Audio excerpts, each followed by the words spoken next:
Well, good. What time is it? Good evening. If you are on Central Standard Time, good evening to everybody in the United States, and good night or good early morning to everybody here in Africa and in Asia, in Australia.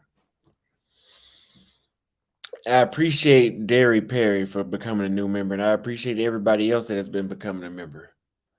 Now, I know last time I had the cigar and I did not light it. I know a lot of y'all got all these health facts about cigars and all this other stuff. If you did, let me tell you something. I went to high school, elementary school, middle school, just like you did. And in the United States, they teach us about tobacco. You're not telling me nothing new, but I appreciate your concern. Thank you very much for your concern. Now, besides this little annoying backlight that seems to be in every room I get, we're going to talk about if you can find a wife here in Nairobi. Now, I will not curse in this video. I will word my words extremely carefully because I do not have time to end up on the news like I did in South America.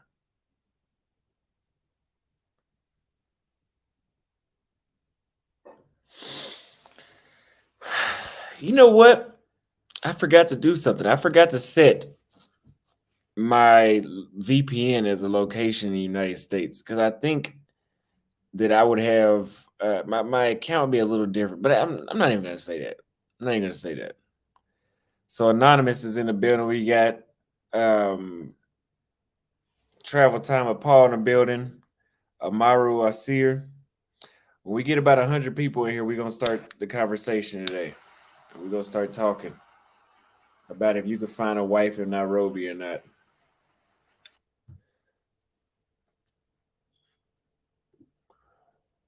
Sorry, I didn't mean to blow that in the screen. Some people like to say, oh, also you smoke cigars for the look. You smoke Let me tell you something. When you smoke cigars in private on a patio where nobody can see you, it's not for the look. It's for you. Me smoking cigars for the look would be me not trying a new cigar every time I go to the cigar shop. So we gotta get it together. But don't worry about what I'm doing. What's going on, DeSantos? King, what's up? Y'all get a video, a like if y'all haven't already. Share the video.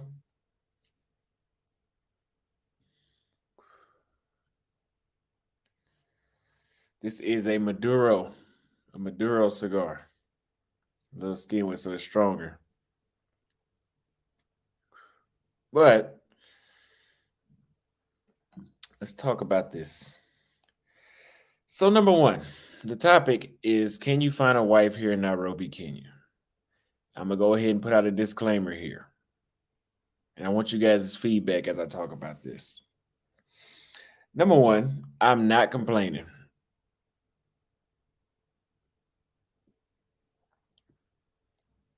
I am not complaining and I'm not leaving Kenya. To me, this is the perfect spot for me. For what I'm looking for right now, Nairobi is like dead center on. I could live here the rest of my life when it comes to the people, the way I'm being treated, the internet, the food. The cost of living is a little high, but it's fine. It's not United States high. It's fine. Everything is pretty much on point, up to par for what I'm asking for right now. So if I wasn't a YouTuber, I probably wouldn't leave here for a long time. But eventually, I'm going to have to go somewhere else. Now, the women here are very beautiful. There's plenty of beautiful women from all around Africa that come to Nairobi to live or visit. If you want women from the Horn of Africa, they're here. There's multiple countries I'm referring to when I say that because I know some of y'all are sensitive. Uh, there's multiple countries I'm referring to when I say that. And then you got Sudanese women here. You got women from West Africa here, women from South, Central, and other Eastern countries here as well. Do they have blackouts here? When I was in the mall, they didn't have a blackout, but the electricity just went out for a few seconds the other day. But I've only seen it happen one time. I know in Tanzania it happens, and Uganda it happens too. They're beautiful and they're so nice. They're so easy to talk to. You talk to them, it's not difficult to talk to them. They're very friendly. They're very easy to talk to. Hey, how you doing? They're just an open book, open minded. Very very great to talk to.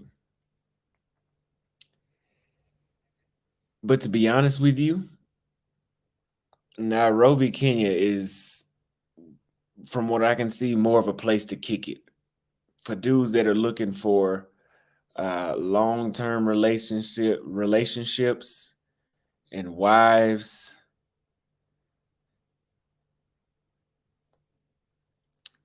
I would not, if you want to find that quickly, because I'm not saying it's not here, because it's definitely here. It's definitely here.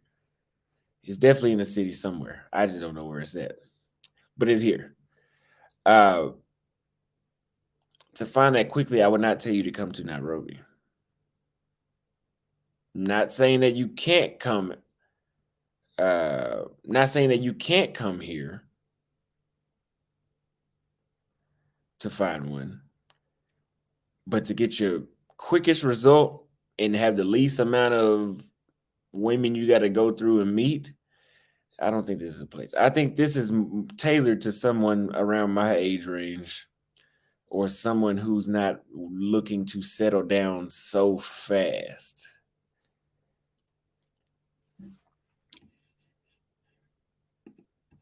My apartment, for some reason, here is $1,350 for this area I'm staying in. It's fucking it's ridiculous.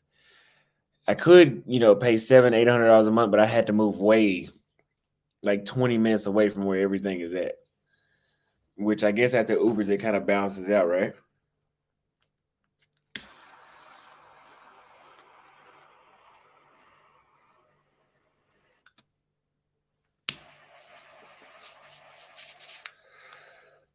Now, like I said, Nairobi is a place to kick it. This is a place where you come to have a good time. You come to meet people. You just come to have a good time. I think if you're coming and you're like, hey, I want to find a wife and I want to do it fast and I'm looking for something serious, I think Kigali, out of the 4 cities I've been to in East Africa, I think Kigali was that place. Hence, I'm not looking to settle down right now. Hence the reason why I fit in here. Some dudes, so you have some men that get online or that tell me that, which I don't know why they say this. They try to complain about Kenyan women and say that, oh, they're no different than American women. That I for the life of me, I've never been to any country in the world where I would say that the women was just like the women in the States. Not the ones I've been to. I didn't even light it right. Hold on.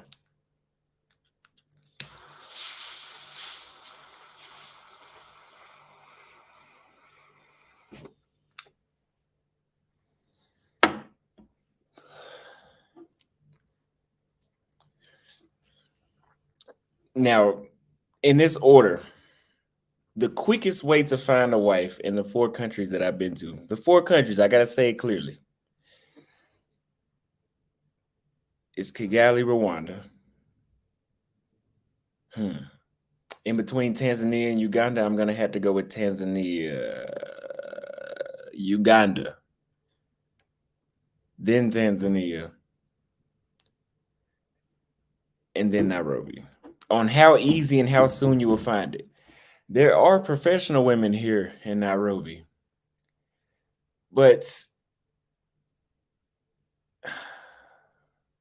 let me go back to what I was saying. There's local men in places like Kenya that say, oh, these women are no good, they're no good. Maybe to you, they're not. Try living in my country and deal with the stuff we deal with. And then you'll be able to overlook. Yeah, I know about the cigar tip, LV. I saw that. I'm just trying to hurry up and light it. I wasn't trying to. Usually, when I'm on my own, I light it the right way, but I'm trying to hurry up, fooling with y'all.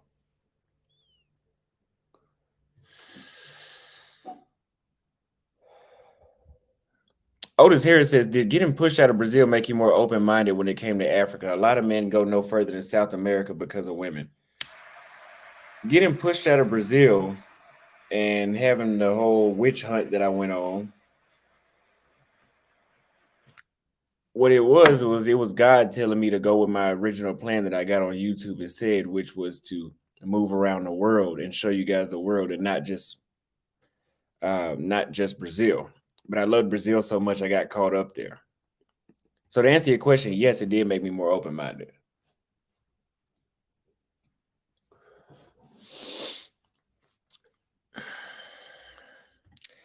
Now, we have established that there's beautiful, sweet, nice women here, and it's a place to kick it. And I'm not complaining. I'm not going nowhere. I love it. This is fit for me. But I'm just here to relate it to the message to people that have not been here.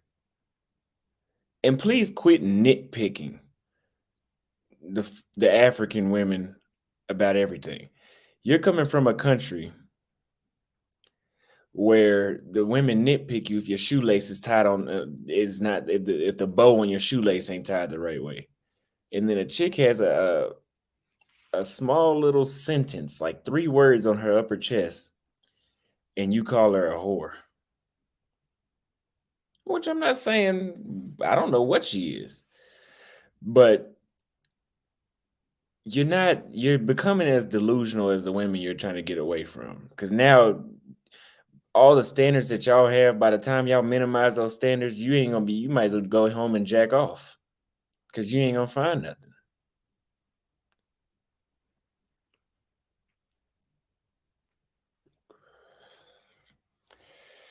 Now, one thing that local men do say, and some men that are online that say about women in Nairobi or women in Kenya, I guess, I don't know. These are words that somebody else said, was that the women here are for your minerals. In other words, they're trying to say that the women are gold diggers.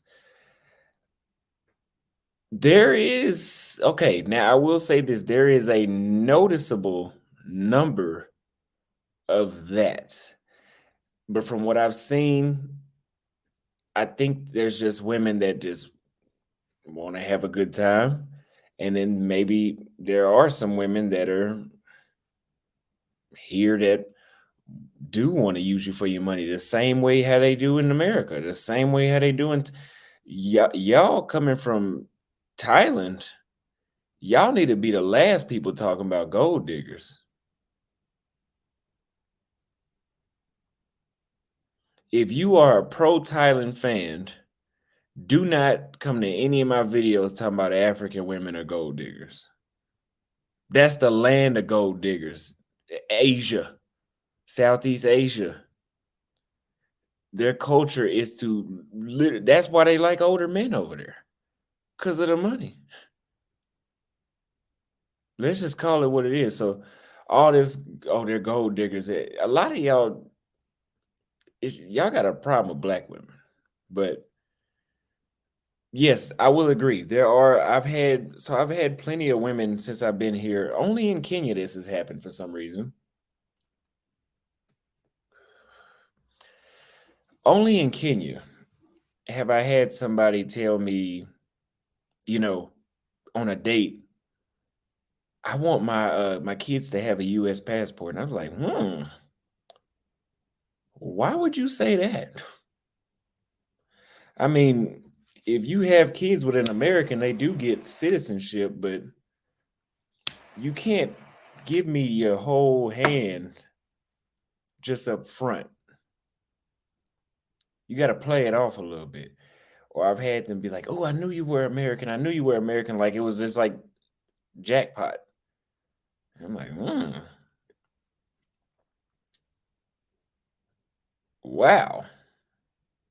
So, I mean, we could say that, but if you ask it to me, I can be around as many gold diggers as I want, That's fine. Ain't no I don't have nothing. I don't what gold are they gonna get from me? I don't have no gold. That African chain y'all see me wear, that chain fake.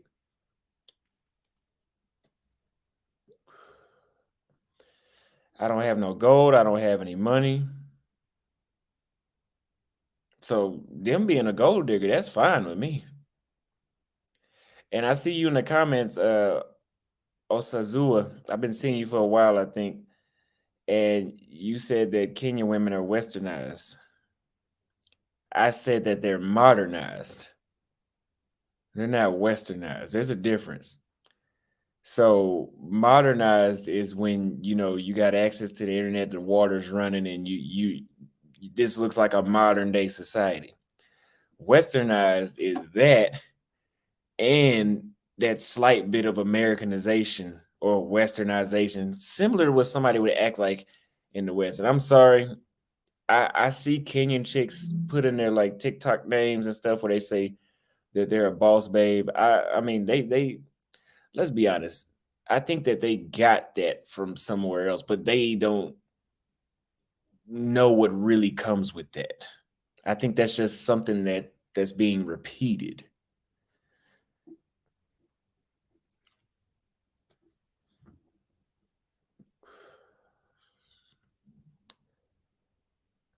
Be thankful that they were y'all just find any way to say something crazy. I am thankful that she was upfront about that, about the passport thing. I mean, it didn't matter. They wouldn't get no. I'm not. They wouldn't get no passport. Who gonna get a pass? Who's gonna get a green card from Austin Holland? I'm the guy that wants the green card. I'm gonna use you for citizenship. You're not finna get me for no green card. I'm not even going back to the United States.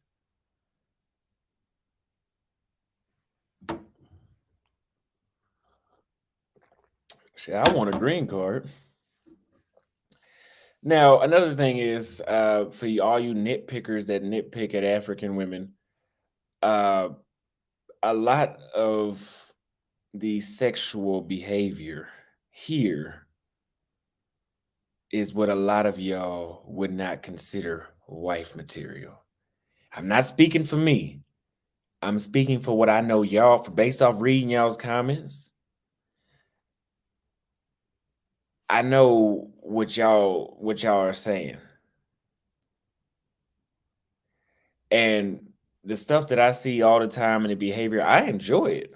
I have a good time with it.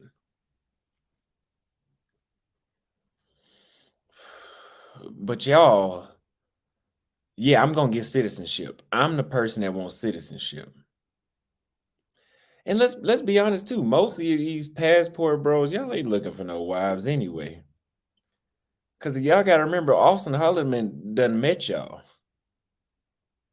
overseas. And some of y'all, there's a good number of men that are looking for wives, but we're not gonna make it seem like y'all, the dudes that's criticizing these African women, gonna get over here and try to play the field. Don't act like. Let's stop it. Let's stop the BS.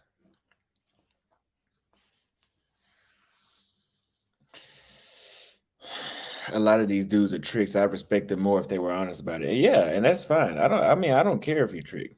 I mean, dude, where in Africa do y'all think the most wives come from? I think here in Nairobi, if you stay long enough, you don't go to the clubs, and you find one of them that's got something going on for themselves, you can find you a wife. I mean, I'm not gonna be able to show you because I'm not fit for a wife right now. I'm gonna go to 30 more African countries. I can't have no wife right now.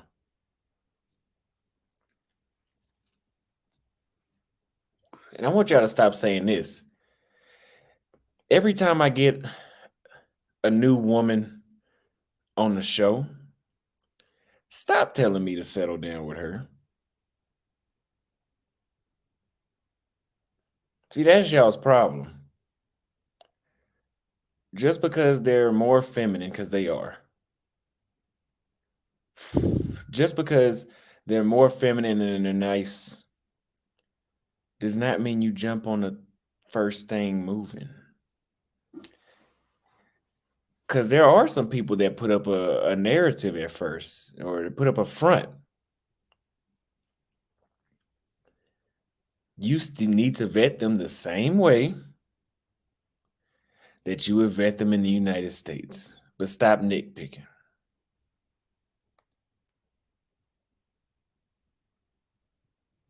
What age is Austin of thinking of getting married? After I travel the world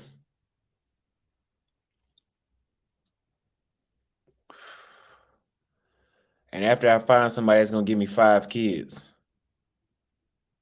I want 5 kids.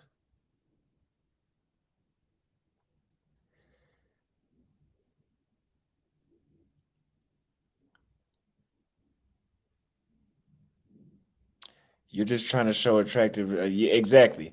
And a lot of y'all have to remember this too. The women that I go on dates with that I put online, because I even had some African dudes in my comments saying that, oh, her dad's gonna see this. That's her problem. What did I do? That's me going on dates is entertainment for my subscribers. I mean, look at the videos. Look at the videos. This channel is not about women. I'm over here doing I'm going to horse races, I'm eating seafood, I'm showing y'all what it's like to live here. And then every now and then, because I know most of y'all want to see women, I'm gonna show you women and we're gonna go on a date. Y'all don't know what I'm doing with them. You don't know if I just got them up off the street and said, hey, do this video with me. You don't know nothing. I got dudes, even when I was in Rwanda, they're like, stop playing with that girl's heart. Stop playing with her heart. Ain't nobody playing with nobody heart. How can I play with somebody's heart? All you gotta do is go to my Instagram, my YouTube, and see how many other women I've done the same thing with. They know that.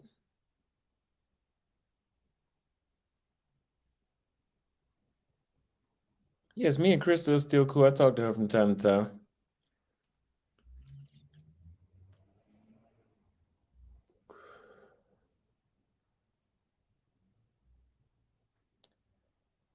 Just be happy that I'm not showing you naked Africans. Matter of fact, today I went to the National Museum of Kenya to show you guys what the museum went like. I mean, what the museum looks like. And she wanted to show me about the ancient tribes and all that. And she's like, "You're not gonna record this part?" I said, "No. My subscribers are mostly like 60% American. They know what the naked African people look like. That's all we got to see.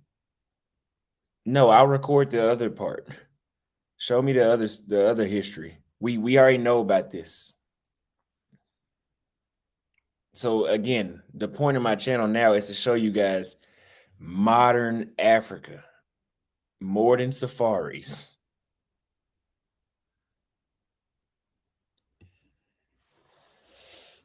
And no, I do not get high. No, I do not smoke weed. I haven't drank this week. I'm just gonna smoke cigars and see what it's like for a week for me just smoking cigars and not drinking. Yeah, we already noticed negative stereotypes about Africa. That's not, I know. I don't want to see it anymore. Is poly a thing in Kenya? Yes, it's legal here. I believe it was recently made legal as well. Thank you for the super chats. They live vicariously through you. They always want you to get married. Absolutely. I appreciate the $5 super chat. So yeah, if I mean literally, even when I was in Brazil, they were telling me to marry. They told me to marry the woman that ended up being on the news article. Like, what the hell?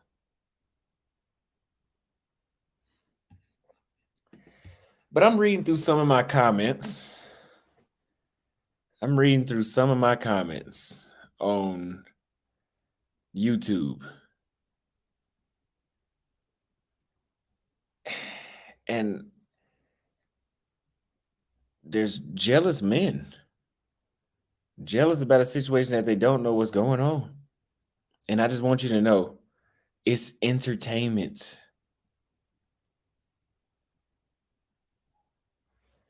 And this is a perfect comment right here. Samantha, I'm gonna ban you in a minute.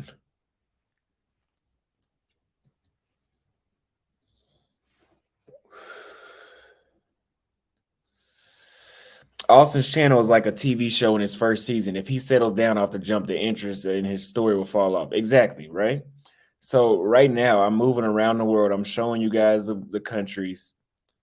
And then what I'm gonna do, I'm gonna find the countries that I like the most, and I'm gonna circle back. And then season 2 will be me settling down in that new country. And then season 3 will be me possibly finding a relationship because it's expensive doing what I'm doing right now. I'm getting tired of this. Now, I'm not getting tired. I'm getting tired of spending the money.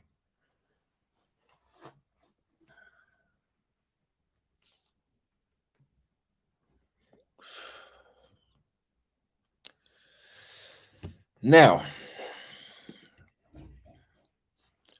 finding reserved women here in Nairobi is not the easiest thing that you can do. I know a few. I'm not ready for them right now, but I know a few. And people say, "Oh, also, you just find these girls at clubs." It's not even a club. You can go to the grocery store. You can find a good one, but they're doing the same thing for the most part that you're doing, and that's fine, depending on who you are. But overall, I got my Kenyan bracelet. It's not on me now. I love this country. I'm not going anywhere. I go to a few countries every now and then, and I'll come back to Kenya. Kenya is my number one country right now.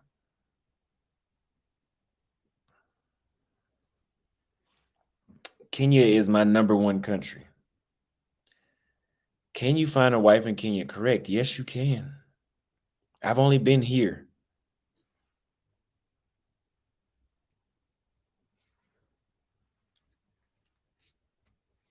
So he asked, I can't imagine the type of cash that you're burning through. Africa's travel cost is high for no reason. Thank you for the compliment on the shirt, Nick T.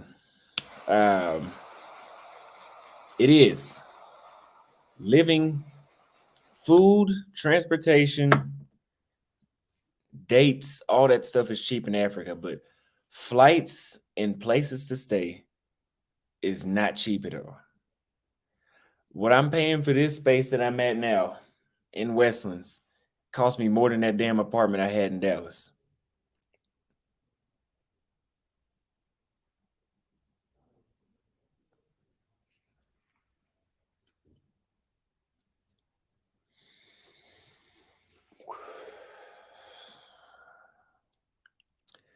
And to the people of Kenya, I love y'all as well. Everywhere I go, even at the museum, people stop me and they say, I saw your TikTok. No smoke.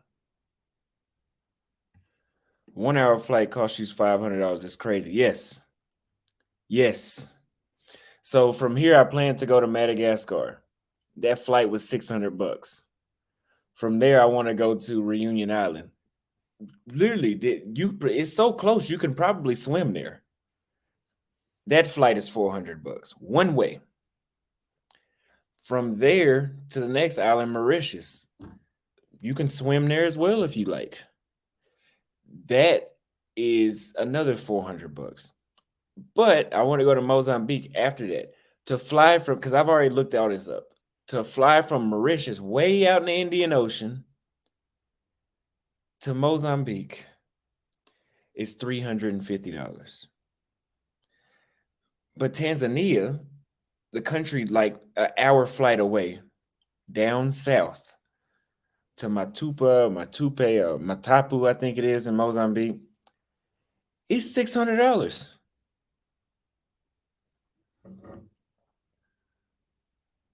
Mauritius and Reunion Island and Madagascar, they're so close you can swim there. You can swim there. But it's gonna cost you $400 to fly there. Maputo, or I believe it is. I don't think that's right. Is it Matapu or something like that in Mozambique?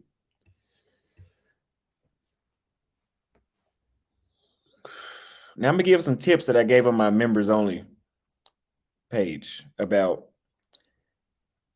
just a couple because I don't want to cheat the people that's on my members only. But we talked about how can you fix, I mean, how can you fix, how can you go to your first country? And if you guys want to send a donation, Cash App is preferred because YouTube does take 30%. Be down, work with police and prison, and get you out. Okay. Um, if you to find your first country that you want to go to, the first thing you need to do is ask yourself, how can you deal with a language barrier? As y'all can see, I'm freestyling this live now because I already went through the topic.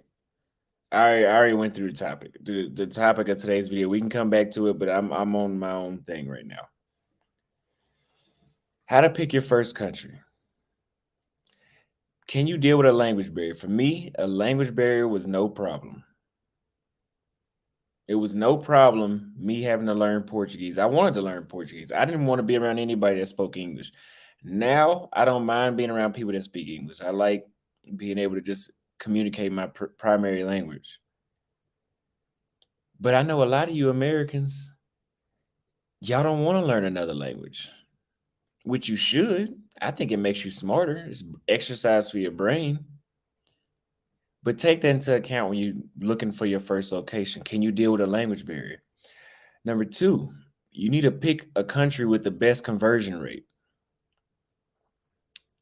I would not advise you go to somewhere like Panama, somewhere like England,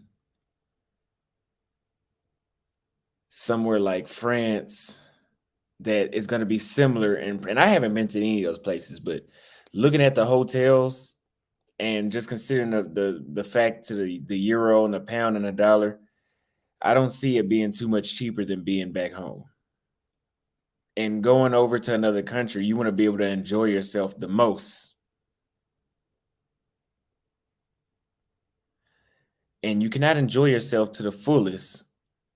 And I'm speaking to the men. You cannot hang out as much. You can't go out on as many dates if you're spending the same amount you will be in the States. The whole point is to go somewhere where you can level up when you get there. Financially is what I'm saying. Do you see yourself starting a business in East Africa? Not yet. That question is too soon for me to ask. I've got enough on my plate right now. Just trying. I'm really just focused on my YouTube right now because I'm not even at 100,000 subscribers, so I don't feel like I've done enough work.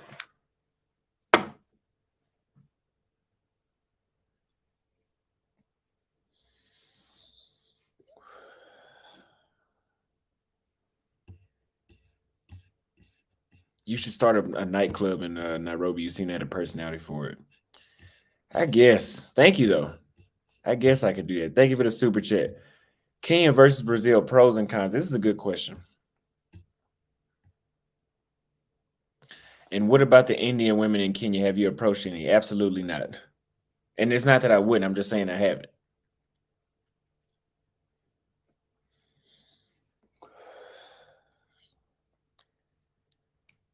Kenya versus Brazil, pros and cons. We're going to come back to that one. I'm going to leave it on the screen. For me, I find myself having the best time when I go to a country that has harsh laws.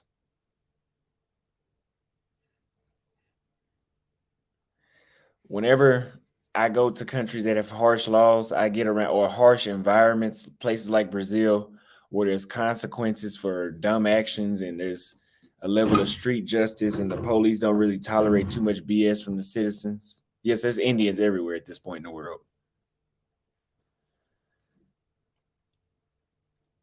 I find myself having a better time with those people because they're not like the rich kids that have never been through nothing and they know how to act.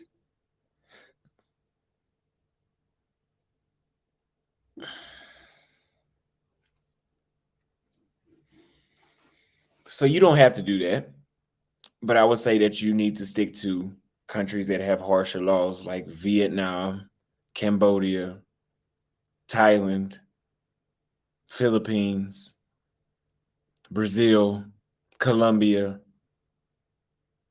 You'll have a way better time in those countries as opposed to somewhere like back home where you can say whatever you want, do whatever you want, and people treat you that way. So take that into account before you travel to your first country. And I'm gonna leave that right there and I'm gonna answer this question. Also, go somewhere where the transportation is easy. You guys already heard the Rwanda story. I had on the same shirt last time I told that story. Now, Kenya versus Brazil. What does Kenya have? And I already did a video over this, but I can go over it again. What does Kenya have over Brazil? Number one is the English. If you speak English as your primary language, you will have an easy time being here in Kenya because almost 100% of the people know English. Like somebody said in the chat right here, number two, the racism is pretty much non-existent if you're black because you're around other black people. I don't want to hear any of that tribalism. I'm from the United States. I'm not from a tribe. I'm talking to Americans that want to come here. You're not going to experience that. I experienced racism in Brazil from the police before at a serious level. I'm not saying the police here won't do anything to you, but I'm just saying it hasn't happened to me, and I don't see it being a race thing if it does happen. All of the Kenyan people are extremely polite. And some people like say, oh, it's because you have US dollars. I'm not asking you why. I want y'all to get in the habit of understanding. I'm not asking why. Oh, those women are just being so nice to you because I'm not asking you why they being nice. I'm telling you why I enjoy it. I'm not asking you why they doing that. I don't go to a restaurant questioning the waiter on why he's being nice to me. I'm just enjoying the fact that they're being nice.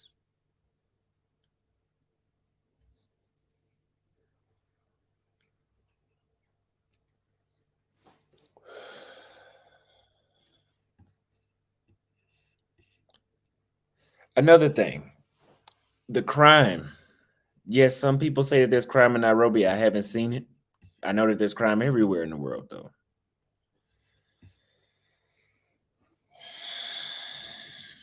The crime is completely different. You do not have to watch your back the same way you would in Brazil. Yes, you can get your phone snatched by a guy riding on a motorcycle down the street here. Yes. But you are not sitting back watching to see if somebody's watching you all the time. Like if you can't walk through what is it, Perolinho in Salvador. I think that's how you say it, Perolinho. I never could say that word for some reason. You can never walk through there and not have to constantly pay attention to yourself. Here, you can walk down the street late at night. I don't know about downtown, but I know here in Westlands and in the other neighborhoods nearby, the violent crime is not necessarily a thing.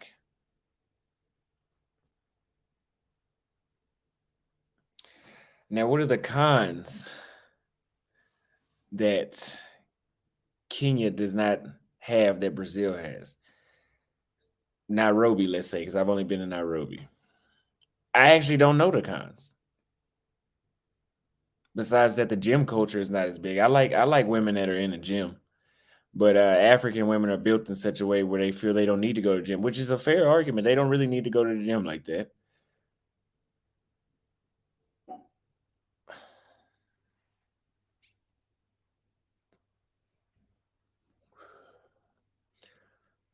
Another con that Brazil has over Kenya is if you're from the United States, the time zone is different.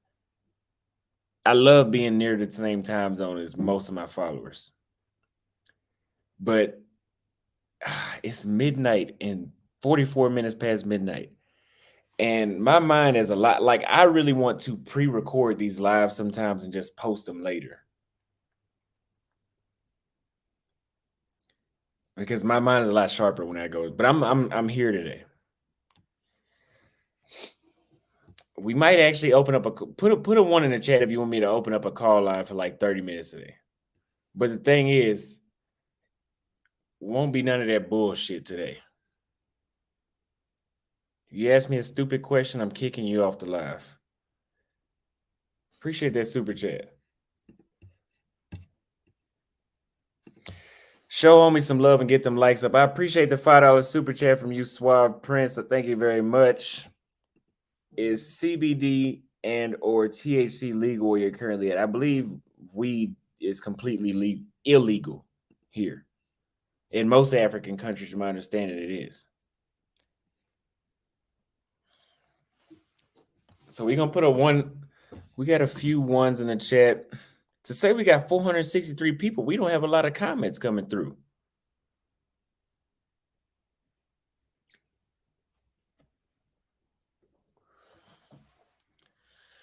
Pay for call-ins. Make them cam up. And yes, for the most part, I don't know if I'll make y'all cam up. That'd be great if you can cam up. I'm not too big on just making you cam up. Tony just sent a cash app. I appreciate it. Thank you very much. He said dropping some on the plate. Homie, appreciate this the cash app again. So we're gonna put the call line in the chat down here. And you can ask me anything as long as it's nothing inappropriate. I got invited to Russia. Here in a few days. I may or may not go and come right back.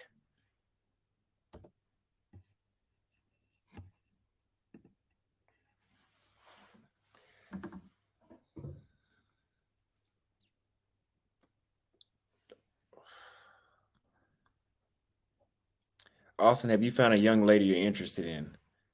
Of course I have. Not really though. I know that was a contradicting answer.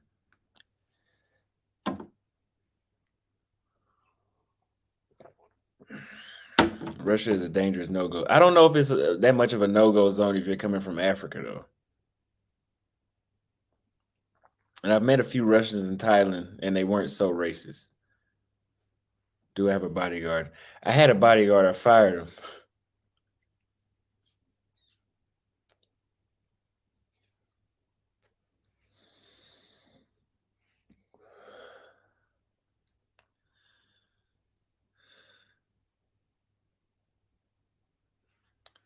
So we got visuals, multimedia. If you want to come on the stream, I need you to cam up.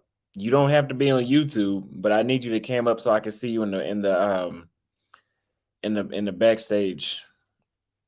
Because I'm trying to limit how many trolls I get. If you don't cam up, I'm gonna kick you out.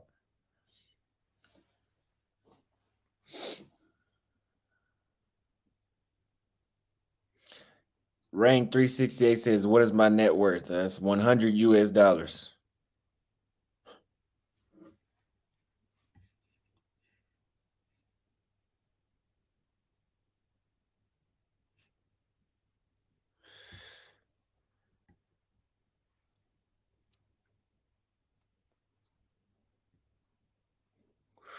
Fuck, it's not even lit.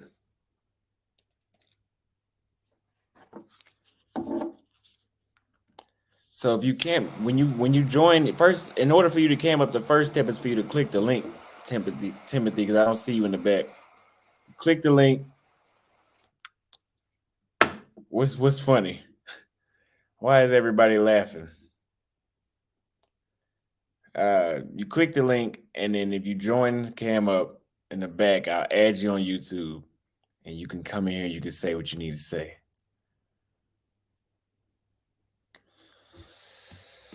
Do not go to Russia. They will lock you up and hold you as a political prisoner. You have a U.S. passport. Do not go. It's worth it. I guess. I appreciate the super chat. It makes sense.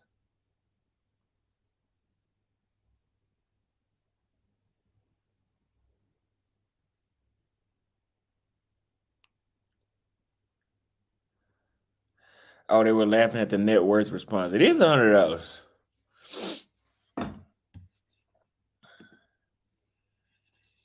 Told you that's why I get on here and I beg for donations. Russian content will be great. It's not cold right. It's not cold right now there either. But what y'all said about being locked up, that does sound very realistic.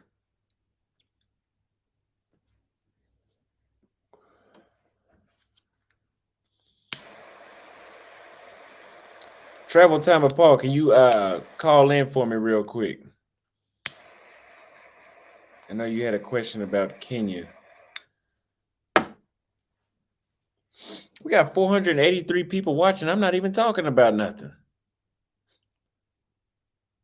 Have you encountered the police and paid a little something? No, I've not had to pay police a bribe anywhere in the world yet. I guess I'm just a lucky guy. Cause I haven't had no well, I have had a woman try to extort me for money one time, but she didn't get it. People don't get me with that kind of stuff.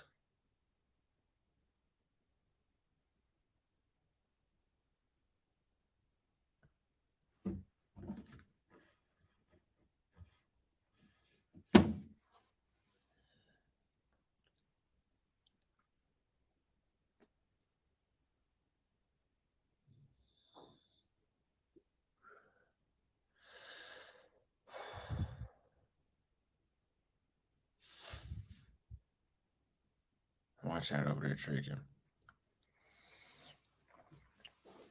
Well, Saturday, there's an event that I'll be going to, similar to what you guys see me do on Sunday, where I had the horse race and all that. I see that you guys like the lifestyle vlogs. There'll be more of those coming. Thanks to Troy, there's a lot of stuff for me to do. And it'll be better because the vlogs are cool, but my life, y'all don't want to see me keep going to the gym and going to the mall or doing the same. I have to constantly, it's too much for me doing those vlogs. I wish I didn't have to post every day, but I have to post every single day.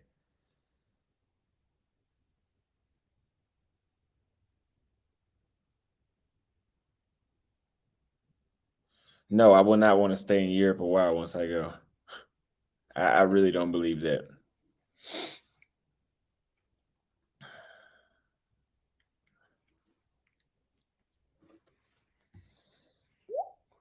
I will post the link one more time.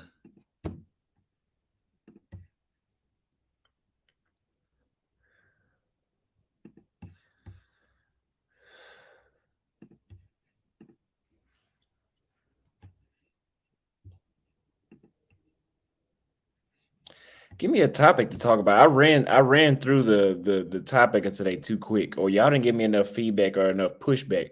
A lot of people have a lot of pushback in my comments when I'm not talking about it. Do y'all think that they're gold diggers? I think the only dudes getting hustled by the women are the ones that want to.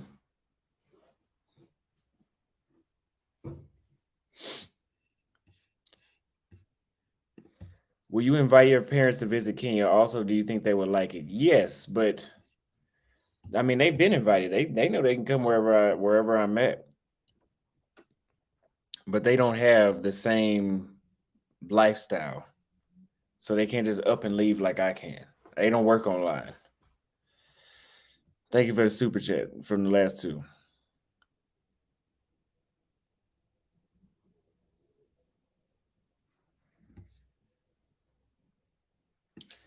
All right, we're gonna bring up our first caller here. Hey, Hello. what's up, Austin? I'm a big fan, man. I would turn my camera on, but I don't have no freaking air conditioner. I gotta wait until they come in, man. So you're just gonna see me sweating. But I wanted to ask you, brother, how is it like, man, being in Africa and being a Black American? Do you feel like you get privilege from being there? Uh, that could be the case. That's a good question because I don't see them talk to most of the regular Africans the same way they do with me. But I have met people that have, I guess, been able to tell right off the back based off how I look that I wasn't one of them. And it does seem like I get the top of the line service with everything. Not all the time. Not all the time. It could be good or it could be bad. I've had some people Uber drivers try to drop me off on the wrong side of the freeway and make me walk. Damn. I mean, I didn't do that. They just tried that. Got you. Yeah, because my experience, because I'm Caribbean, but I was born in America. You have, Caribbean lineage.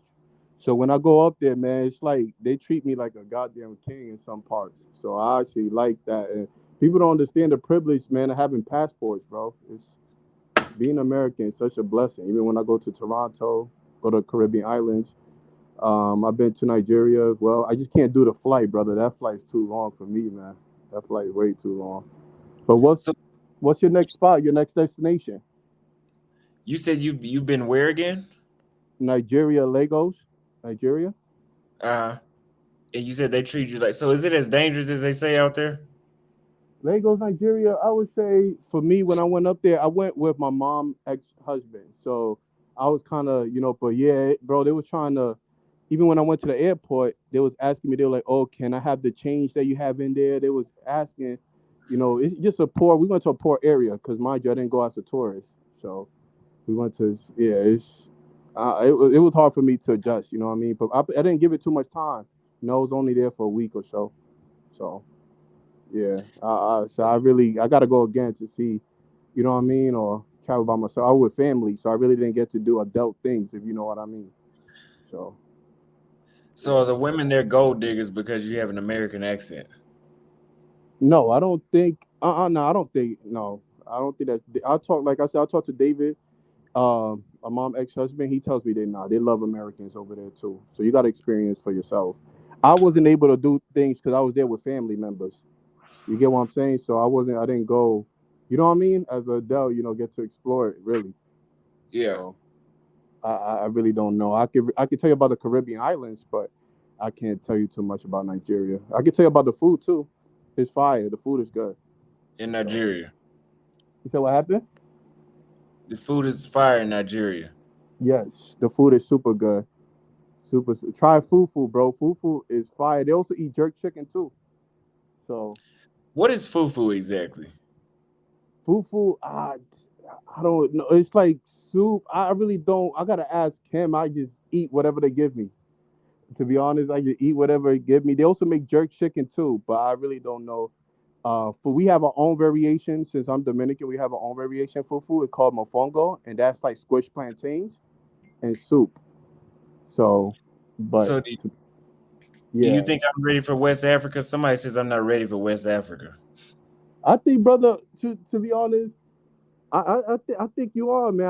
I'm ready for you to. I'll tell you, I'm a fan, so I'm ready for you to go for your journey and see how you like it, man. And some spots that I haven't been, I really want to go again. By myself this time. You know what I mean? So I can get a different experience to move out. But I think you'll like it. I think it'll be dope. I mean, like I said, I think since you're American, I think you just got to find the right person. I think that's with anything to have a good tour guide. You know what I mean? And you're gonna have So a good time. how did Africa change you? So Africa changed, man, because I was so ignorant. So when mom married him, I was so ignorant to Africans, booty scratcher, this and that and the fourth. That stupid high school, stuff that was just dumb. But once he came over, I realized the culture is rich, man, and it's beautiful women all over the place. And I was just ignorant. I used to think they was dirty. They was just, stupid, stupid kid stuff. But Mhm. it changed me knowing that, man, there's beautiful women all over the world, bro. That's something that changed me. It's beautiful culture, melanated people like ourselves all over the globe, and that's what changed me. So So culture. are you looking to reside in Nigeria or anywhere in Africa? I think more if I do reside, gonna be more Caribbean island because I speak the language, so that's more. You know what I mean? So that would be more comfortable. But Africa, I think just good. Like it's hard. Or Brazil, because I speak the language as well. I feel like I could have more of a chance to acclimate to those environments that I have in Africa. And only been to one part, so I really don't know. I'm just watching your videos, and so far it seems like I could do it just from your vids. So So you can speak Portuguese too. I speak Spanish, but in Brazil they speak Spanish. So Who told I you feel like, that? and it sounds similar. No, you know in Brazil they speak Portuguese. Yeah, I know they speak Portuguese, English, and Spanish in Brazil. Really? Mm-hmm. Okay, because when I was in Brazil, I think I would say 10% of the people I ran into spoke English. Yeah, yeah. Mostly it's just a little small percentages. But if you like know if you know a little bit of Spanish, you're gonna know it sounds very similar. Portuguese and Spanish sounds very, very similar. And a lot of them speak Spanish up there. Just like Haitians too, a lot of them speak Spanish as well. So even though they speak Creole first, that's the second language is Spanish. So I feel like Okay. Brazil, yeah, I wouldn't have a hard time, adjusting to that. That's even you made me want to go to Brazil. I want to go to Rio now and see what's up with that. You know what I mean? Yeah, So so I know Portuguese too, and when I tried to go to Colombia, and because I don't know Spanish really, I mean I know some of it because I know Portuguese, and some of the words, most of the words are similar. But when I tried to speak Portuguese to the Colombians, I was failing every time. but you got to understand there's dialect too, just like English.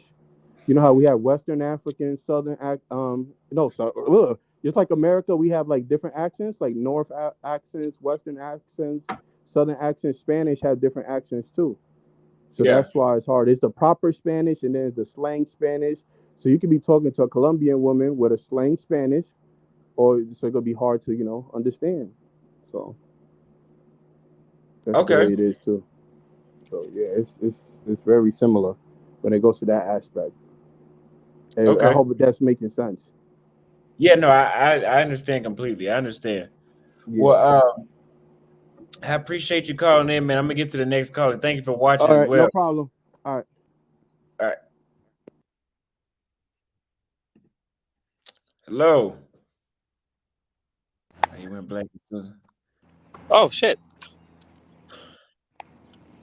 How's it going? Good, and you? I'm well. I apologize for being out. I don't normally keep the notifications for the streams and whatnot. So it just happened to coincide when I'm running some errands.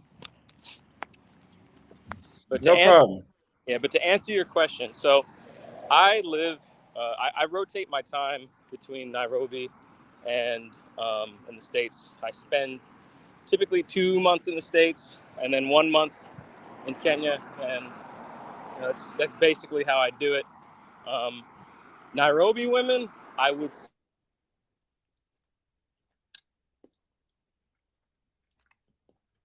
Oh no. Maybe that means he wasn't supposed to say what he was gonna say.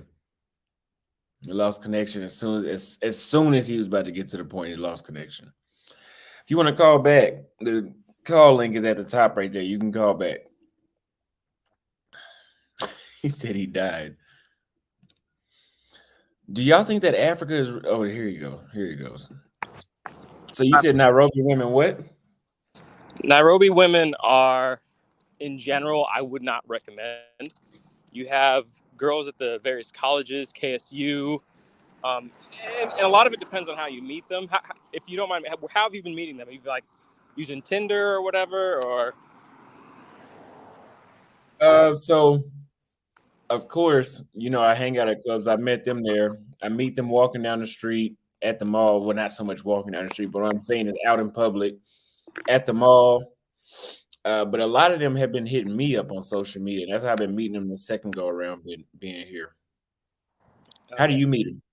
So I met my wife on Afro Introductions, and I flew to Nairobi and we met each other and did our thing.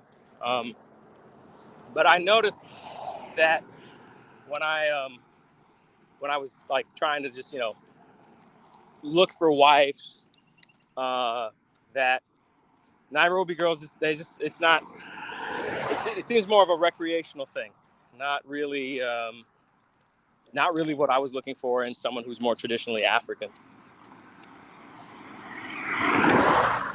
So you're African. No, I'm like you, just a dude from the States who decided he wanted to travel.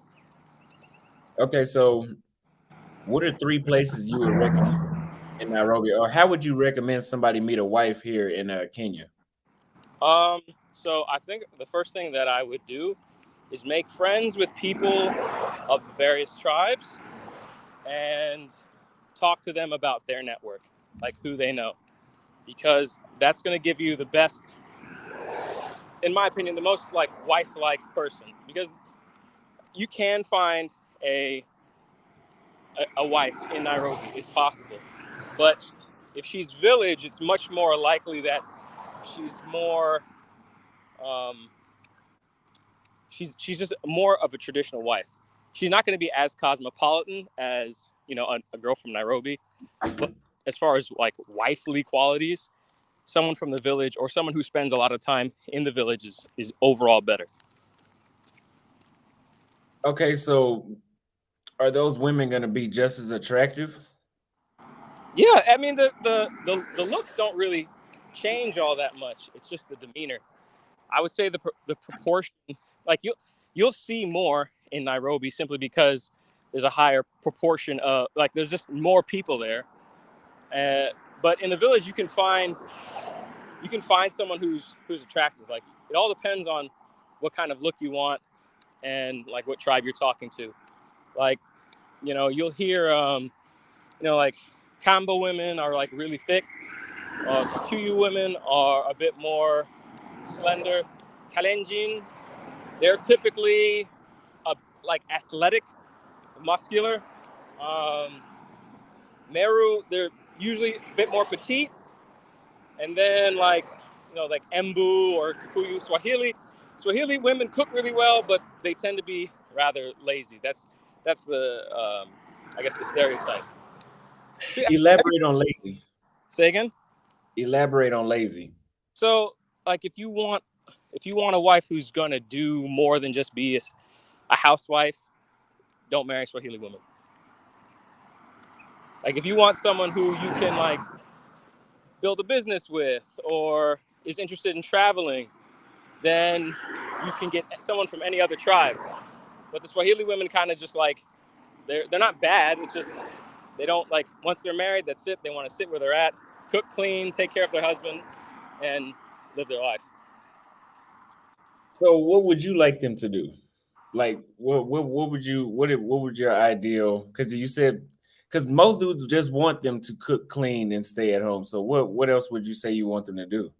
So my wife, you know, I was perfectly fine with her doing that, but I wanted to travel, and you know, after the first year, when I came to Kenya, she showed me a bunch of businesses that she'd bought and started with the money I'd sent. So I ended up with somebody who's somewhat ambitious and like empire building minded. So, I mean, that's kind of like what I'm leaning towards, you know, if I get a second wife or something. Okay, because Butte right here says the attractive women in Nairobi come from tribes too, and then she also says he got those stereotypes from the locals. What do you have to say to that? I mean, like, yeah, there's, of course, the stereotypes are going to be, you know, what they are. Obviously, everyone's an individual. If you meet somebody, you know, it's better to get to know them individually than to just go off of whatever a stereotype is.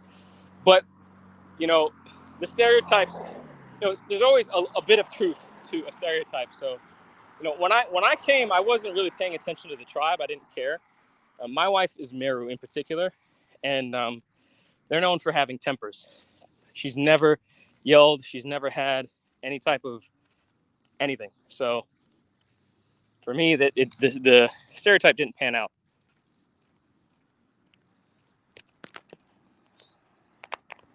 You're muted. I can't hear you. I said, okay, so content wise, what do you think I should do? What do you think I should do next? Um, Have you gone to Mombasa yet?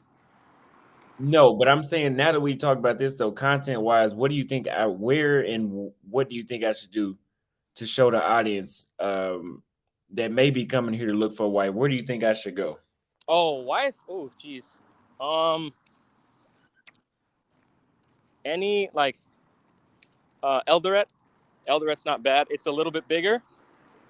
It's another city in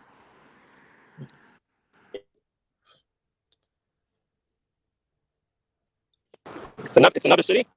It's not as big as Mombasa. It's closer to the villages. But yeah, that's where I would go. Okay. Okay. So I think that we pretty much touched on everything. So you and your wife are both in the United States, correct?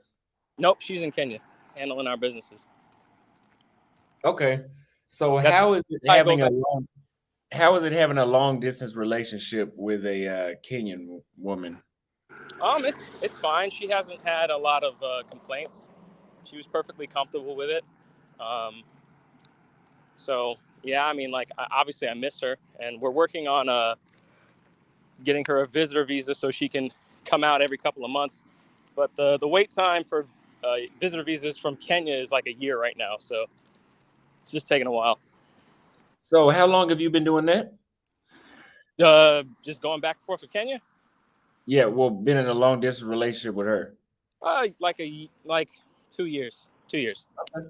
That's okay. So it's pretty much set. Yep. Uh, so somebody asked you a question. They said, why did you pick a Kenyan woman over an American woman? What were the advantages? Well, like a lot of people who decide to start looking overseas for wives, I went through a divorce, um, and I got to experience the wonders of the American family court system. I have a bunch of sons, and of course, my ex got custody, and I really wanted to have a family, but I wanted to have a family that I knew was going to have that I was going to be able to influence, like without having to worry about. Um, Without having to worry about the court really being a big interference with me and my children in the event of a divorce. Obviously, I'm not hoping for that to happen, but if that were to happen, that's what I would prefer. So I started looking at countries in Africa, and stateside, I live in Georgia. So flying, like, just the cheapest flight was to Kenya, and the shortest flight was to Kenya. So I decided to check out Kenya first, and it just happened to work out. But looking for a wife, getting to avoid the U.S. family court system, you get much more traditional values. I remember the first day I was with my wife, I like woke up, and I was like, she had put a plate of food, fruits, a couple of sausages, and eggs, and she was sitting in the corner looking at me, waiting for me to eat. So I've never experienced that before in my life. And so she doesn't want to come to the United States at all. I just want to Uh, make that clear. I Right? mean, she wants to come and visit, and maybe in the future live, but not permanently.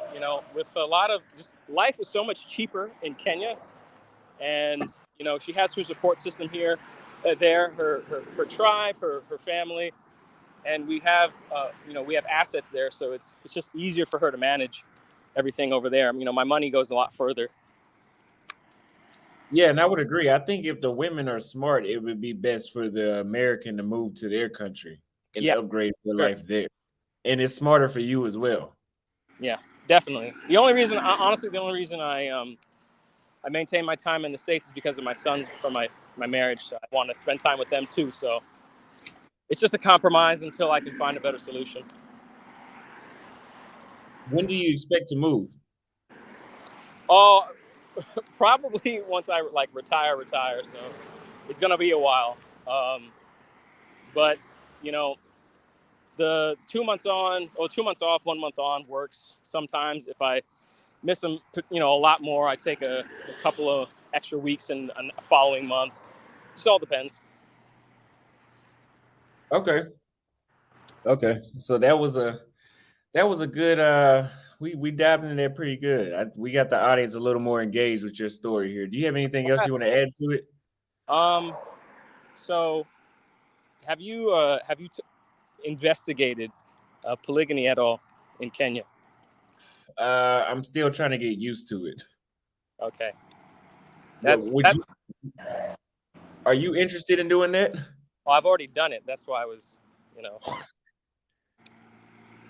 Well, so like girlfriends, you had two girlfriends, or you just talking about So a I good have my time?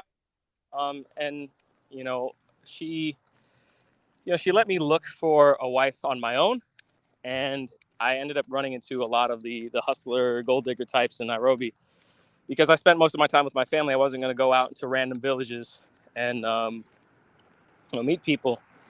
And ultimately, we settled on a couple of rules. One, they can't be from her tribe, so that knocks out any married woman. And then the second one, um, this, she doesn't want me to get with a Swahili woman because it cooks. They're very superstitious people, but there's jokes about Swahili women cooking so good that they'll steal your husband. So were my restrictions, and so basically she started looking for me, and found a friend of hers, and there you go. So So she found her friend. Mm-hmm. Wow. And I will say that's atypical, right? Her family was polygamous. Her grandfather had like 15 wives, so it's not Really? odd. Yeah, it's not odd to her. So Wow. I don't think you're going to necessarily find someone who's as open to that, but yeah, like she's found, she found her friend. She's found a couple other people that I'm going to meet the next time I travel. So like I So, think for her it's kind of like, when they say it's like women want a guy that other women want but can't have. She doesn't mind me having them, just as long as long as she maintains her position as the first wife, chief wife. She don't really care. okay, so I'm gonna ask you two questions. Number one, would you recommend polygamy for other hold on. Um, Who would you recommend it for? I would recommend it for, first off, someone who can afford it. That's the first thing. If you That's the can't number afford, one. yeah, if you can't afford, take maintaining a solid standard of living for your families, then you don't need to do it. There's guys who practice polygamy here, and they're not, they're local and they don't have that much money and they're not that well off. So they'll have two wives and they're living in effectively squalor. That's not something you want to do. So first off, you can afford it. Second, um, you're able to manage multiple women's personalities and emotions, because it's not like you're just like it's not like how sometimes people do polyamorous relationships here, where it's basically just a couple of people having sex. That a woman who marries you, if she's a second wife, she's going to expect to be have kids, go on dates, you know. So if you don't think you can emotionally handle that, don't do it. So give me some behaviors that I should look out for when it comes to gold digger. I want to help my followers out. Okay, so the first thing, Yeah. when she tells you how much something is, if it's in dollars or pounds, drop it. Drop her immediately. If she's like, hey, I need X amount of dollars or X amount of pounds, don't do it.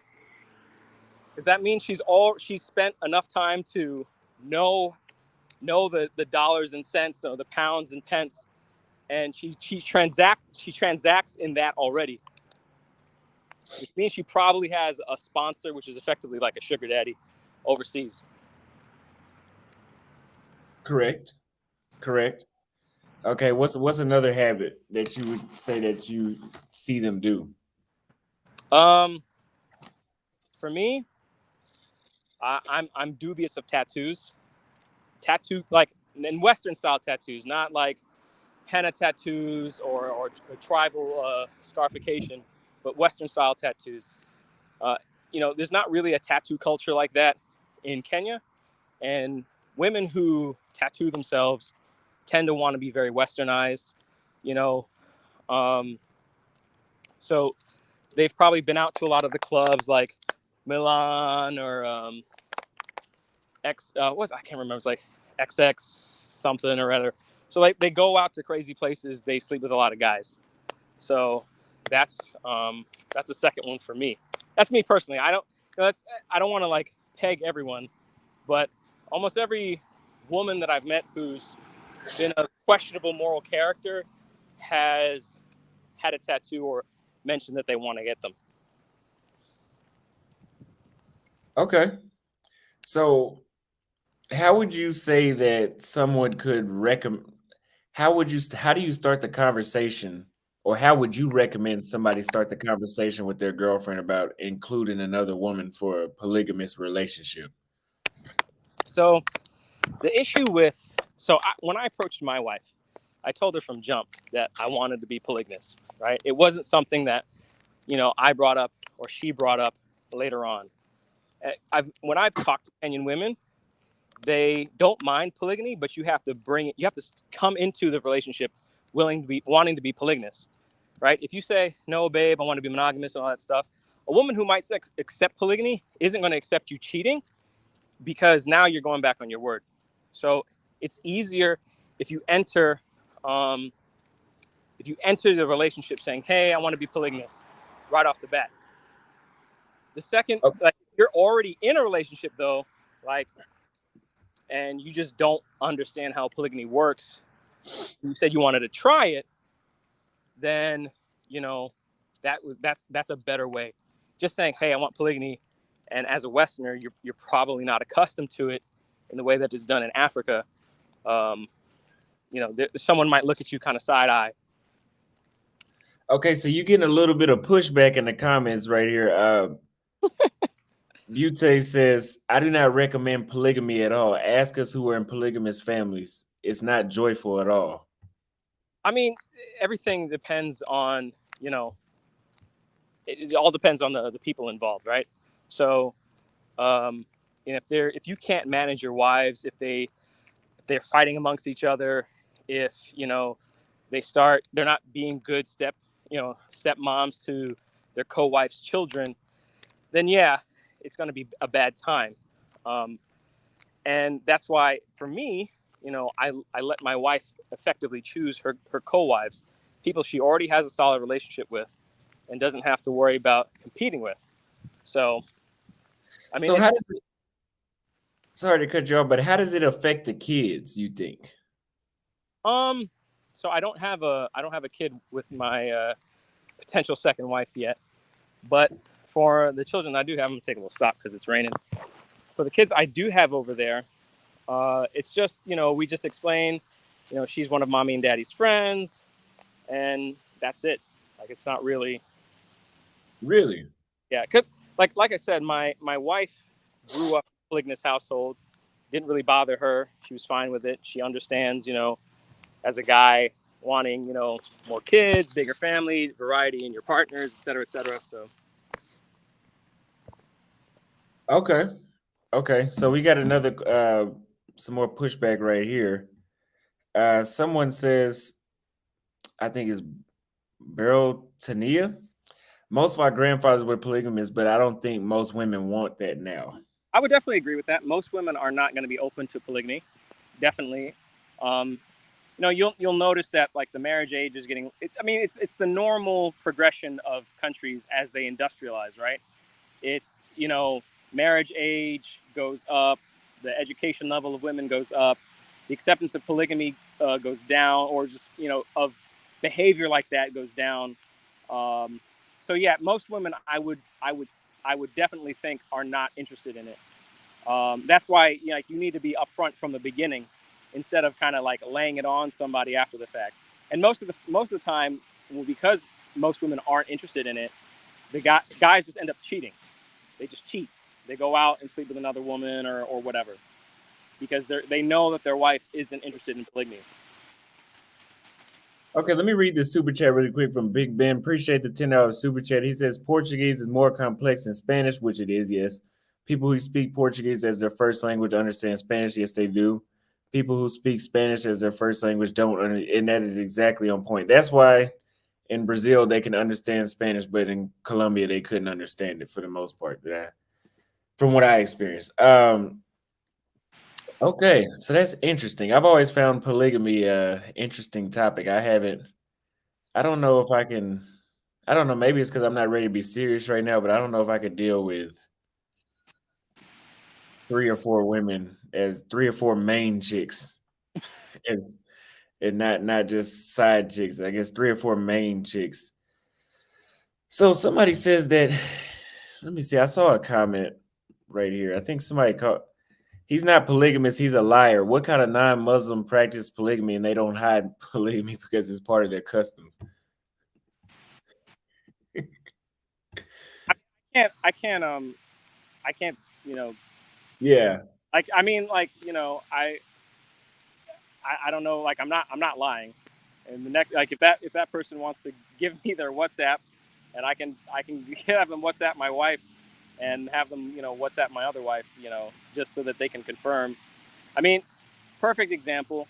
When I was meeting my second wife, and I slept with her for the first time. Um, Her and my first wife had both gotten uh, henna of my name on their back.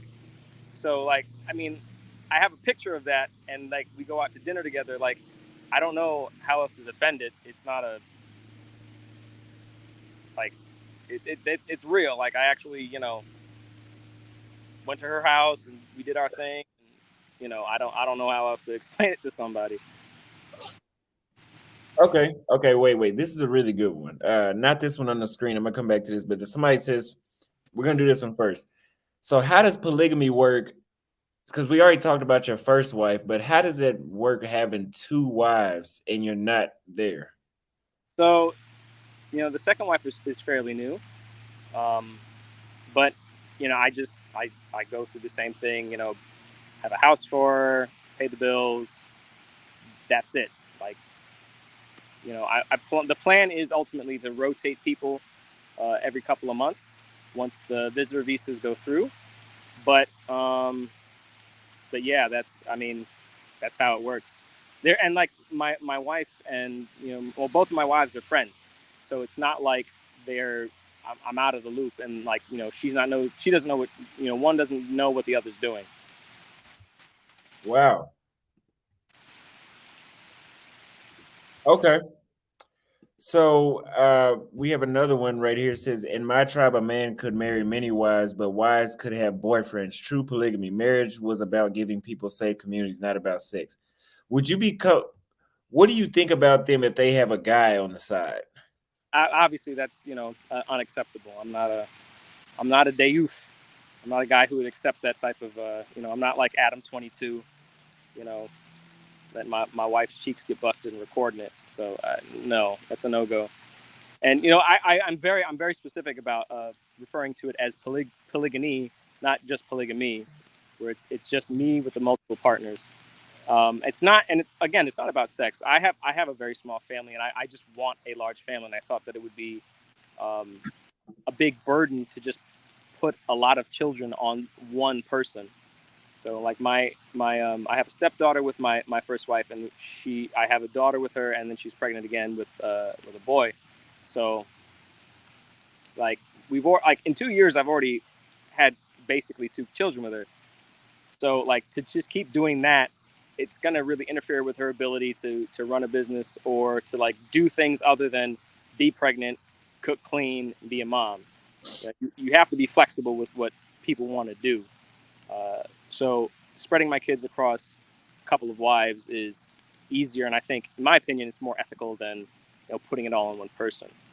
Okay, so we have somebody in the back room. Are you open? Let me ask you first, because I don't like to do people like this. Are you open to someone challenging your statements? Sure, absolutely, yeah. Okay, let me bring her up because it looks like she might have a little Mambo. you on mute. You on mute. Poa sana. Unajua Kiswahili? Yeah, just a little bit. Just I'm working on it. I'm working on it. Okay, I understand. How are you? I'm good. I'm good. Okay. So I heard you have been married with Meru, right? You hear me? Yes, I can hear you. You're married with a Meru woman. Yes. Okay. I'm a Kikuyu tribe. Okay. Mhm. So how are you, Alston? Alston, Harriman. Hi. I'm doing well. How are you? I'm good, thank you. Good. So Yeah. what did you have any pushback for Mr. David here, Mr. Robertson? No, I'm just want to come to say hi. I was so excited that he had been in Kenya and I'm married with the Merus, so I was very excited and happy for him. That's good. That's good. Yeah. Seeing a woman in the back room during the middle of this conversation, I thought you had some pushback. So No, I wanted to come here to talk with you, Alston, because you say you are looking woman. I'm a Kenya woman, and Kenya women, we are more open. Like me, I'm very open up. We are not shy to talk. We are not shy to talk, but like myself, I like more open up, a guy who is more open to talk everything, and we like Kenya women. Men, we like more romantic guy. Who like to be close, like me, I like to be close to the man. So that's why Kenya we are. I think it's different tribes, but my tribes, we are like that. Kikuyu tribes. Because we are the biggest. Yeah. So but I'm not in Kenya right now. I don't live in Kenya. where do you live? I'm Europe. Where in Europe? I live in Sweden. Oh, hey. Yes. Why'd you laugh at that, David? When I was in, I'll admit I've always had a bit of a thing for foreign women, and when I was in high school, I had a girlfriend from Linköping. Oh no, she wasn't from Linköping. She was from Emmaboda in Sweden. Mm-hmm. Yeah, she went to Linköping. So. Yeah, I live here. I came here a long time ago. I came here like 16 years. So I'm more like I have forget everything from Kenya because I don't travel in Kenya. So I'm used to live here. So I'm always excited to see Africa American, because I want them to feel that we love them and they're from Africans. So when I hope you feel home in Kenya, you feel at home. Yeah, You enjoy it, life. Yeah, I'm very home. But I appreciate you coming through. I'm looking to continue this polygamous conversation here with David. Okay. Have a nice day, everybody. God bless you, everybody. Thank you. Bye-bye. Thank you. Bye. Oh, they said that she was a Nigerian. Okay. So let me see. We have the domestic foreign. Oh, shit! I'm about to be on the podcast. How's it going? Pretty good. How you doing, sir? You called me at work. You just signed on. Oh, really? Oh, they just dropped. Okay, yeah, that was funny. Okay. So somebody says, how are you going to manage polygamy from the USA? I believe I just asked him that. I believe he's been explaining that. Yeah. I mean, they, like I said, my wives are fairly close friends. They basically grew up together. And, my plan is to rotate people out to the States every couple of months. The only reason we haven't done it yet is because the visa wait time for visitor visas is really long right now. It's like a year. So do you think it will work? Polygamy works best when the girl, or do you think it's only possible when it's? Well, I'm not gonna say only possible. Do you think it's best whenever it's her friend and not just some stranger that y'all found? I definitely think that that's better. If you're just bringing in people into the relationship, you don't know what the dynamic is going to be with your wife, right? And if you have children already, you don't want to cause contention where no one can get along. Like my wives were friends before. They hung out before. They, gone to coffee, went to school, all of that stuff. We've gone to coffee, done all that stuff together, right? So, her picking my wife picking her friend was better than me just going. I saw, like, when I tried dating or choosing women to be a second wife, it was horrible. Like, it always ended up being like almost like a gold digger situation. So Okay. having my wife pick has just been much easier. Well, let me bring back up the domestic forum really quick. Glad to have you back, sir. Yeah, sorry about that. I lost the link. No problem. I lost the link. So, and I actually lost. So, where did you leave off? I'm sorry, because I was completely off for a minute. No, we didn't. Well, he was just talking. We were talking to him about his polygamous relationship, but I had just brought you on. You didn't get a chance to speak yet. Well, that's fine. I mean, in terms of this subject matter, I think as long as you have two consenting adults, and in this case more, shouldn't really be an issue, and people shouldn't have a problem with it. You're not breaking any laws.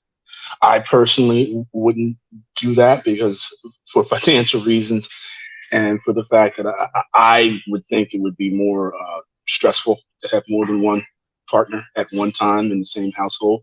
But I believe that there's some cases where that might be to someone's advantage and liking. So I have no issues with it at all.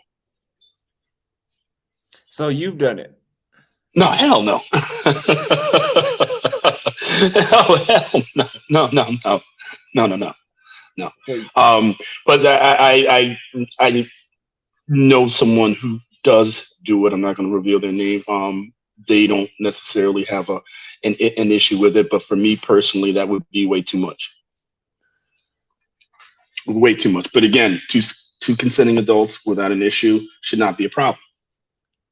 So, David, let me ask you a question. Do you feel like it would be easier? Do you feel like it would be just as easy for a local to be in your situation as you are? If he had as much like financial resources, probably, yeah. Because I'm sending money to my wife. I've provided her with a fairly higher standard of living than what is typically available in Kenya. So if there was a guy who was making the equivalent of what my wife spends in Kenya, then yeah, I don't think it would be that much harder for him.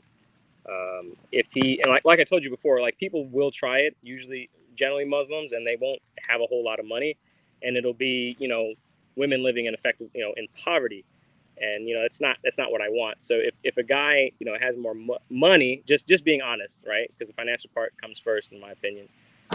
Polygamy will be easier and more possible, even if he is local. Yeah. Wow, this person's Sunshine Aquarius does not like what you're saying. So do you send money to the second wife too? Yes. Okay, because somebody asked that question in the chat. Okay, so I think we've pretty much covered as much as we can. If you guys have any other questions in the chat, please leave them so we can ask. House of King said he would like to call in. I believe he's a local as well. I've seen his name a few times, I think. If you can call in, the link is at the top of the screen. I'll post a link right here again. So how soon would you be looking for wife number 3? I'm not personally looking. I told my wife if she because we're more concerned about finding people who are more appropriate. If she finds someone she thinks is appropriate, then yeah, that's fine. We can talk and meet and all that jazz. But I am personally not actively looking. So also, are you legally married to the first one? Legally, in the sense of like a civil marriage, no. I went to her dad. I paid her dowry, and that's how I had effectively a tribal marriage. So I think we got number 3 right here. You don't have to look anymore. Hanmar. Oh. Here, let me take a picture of that name. Okay. Do your wives have an issue if you refer to them as my first or second wife? I mean, I don't know why they would. It's it's just numerical order. I don't call I call my wife by her name. I call my my second wife by her name. That's it. It's not like you are that is your title. It's just hey honey, hey babe when I'm around them. And then if I need to distinguish like hey so and so, blah blah blah. It's not. So I'm thinking what they're saying is if they were to see this live stream and you referred to them as my first and my second wife, would they be offended by that if they saw this But I video? hope not. I hope they wouldn't be any more offended than my, my eldest son and my, second son would be me referring to them as my eldest or my second, like my first and second child. It's not order of, of respect or, anything. It's just literally the numerical order. Like I can't, if I married wife A on, December 1st and I married wife B on, March 2nd of the following year, the person who is on, A is my first wife, B is my second wife. It's got nothing to do with, yeah. Okay, so domestic foreign, I'm gonna bring you down and take you back up. We have a guy that did say he wanted to speak with David here. I believe he's a local Kenyan too, so I want to hear this one. Hello?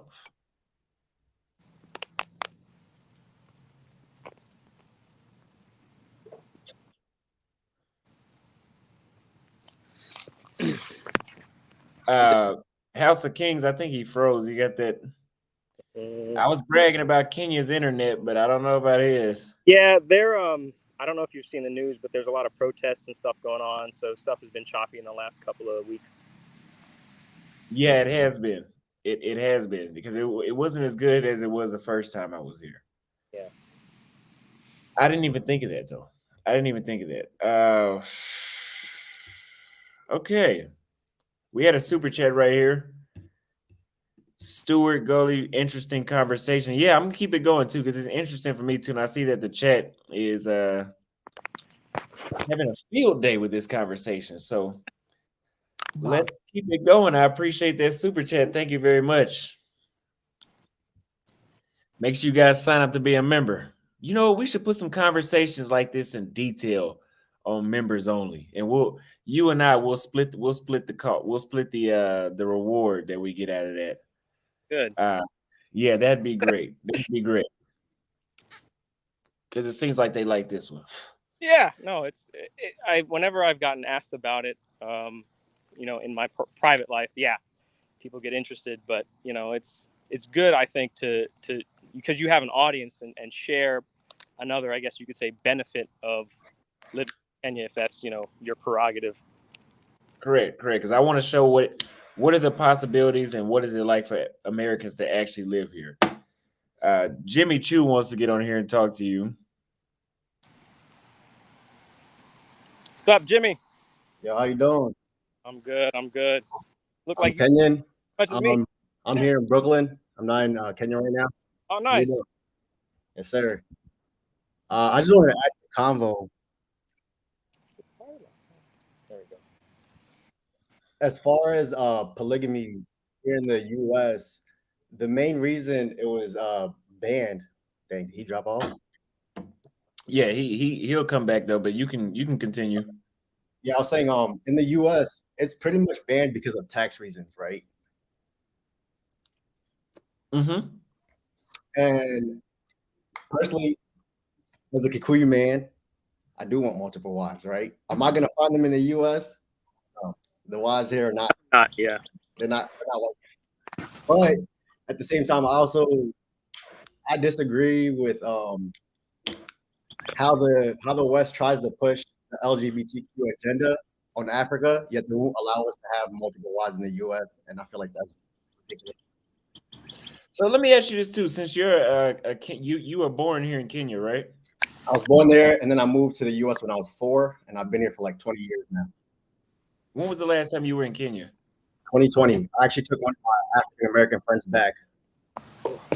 Okay, so would you say the women here are gold diggers, and they're no different than the women in the States, like the locals here tell me?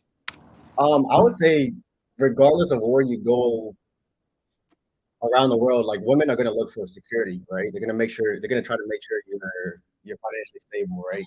But I feel like it's less of a focus when I was in Kenya than when I'm here in the U.S. I felt like when I was in Kenya, I was actually making genuine connections, and it's like in the U.S., there's all these superficial and like surface level things that women are looking for. before like you actually get to know them. So I wouldn't say that Kenyan chicks are more gold diggers than American chicks. I would say that American chicks focus on the money more than And that's what I experienced. yeah. And The yeah, dating so market here is like it's crap. It's horrible. okay, so we got some pushback for you in the comments too. I They can't said see they the comments they right said now. they disagree with you too. They said what? They said that they're disagreeing with you. I Oh, don't know what exactly, but they said they disagree. But let me bring up let me drop you down and bring you right back. Bring you right back. We House of King podcast. We got you on the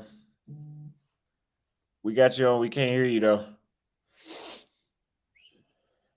Hey, husband. Hey, Yeah, my picture is a bit lagging, but I guess you can hear me, right? yes. Okay, now, first of all, I want to ask you, like, what do you know much about polygamy? Like, to you, how do you define polygamy, Mr. David Robertson, I would say? For me, it's me building a family with my wives and providing for them. That's the basics of it. I don't Okay, see. Yeah, that's about it.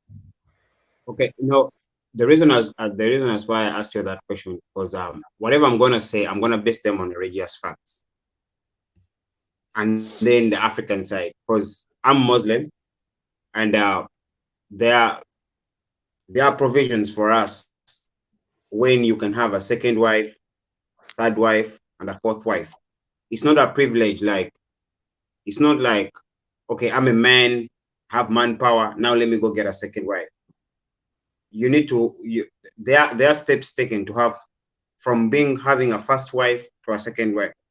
Now, for example, I would say, in my religion, before you go for a second wife, you need to sit down with your first wife and agree on a few things. For example, if let's say I bought my first wife a G-Wagon, I have to be able to provide for my second wife a G-Wagon. So there are so many factors that determine that before you engage, even having like a second wife or third wife, you have to balance the equation out. I don't know whether I'm making sense. So it's not more of like a privilege, like, okay, I have manpower, I'm gonna go around just sleeping with everyone I find. Yeah, Number no, two, you understand? Yeah, no, I understand that. Yeah. Number two, you have to, there is a category of women that are recommended. Let's say I'm married to my first wife, we're happy, but which kind of woman do I bring in as my second wife? I would say my religion says a widow. Let's say like a woman lost her husband in the war, maybe if circumstances happen, stuff like that, and my first wife has to agree before I even think about bringing in my second wife. Now, long story short, you live in the US, I would say. I wanted to ask you, like, because I don't think the US legal system, or I don't know, the marriage system permits a person to have more than 2 marriage certificates, right? Is that legal? No, so bigamy, polygamy is illegal according to the federal code and most state. Okay, and you see how you guys define polygamy in the US. I'm sorry, guys, I'm not trying to attack anybody's country. It's way different from how we look at it in Africa. Because I've seen a few videos, like a man could be having like 4 wives in the same household. More of like, I'm sorry for the language, more of like a threesome, 4 something, I would say.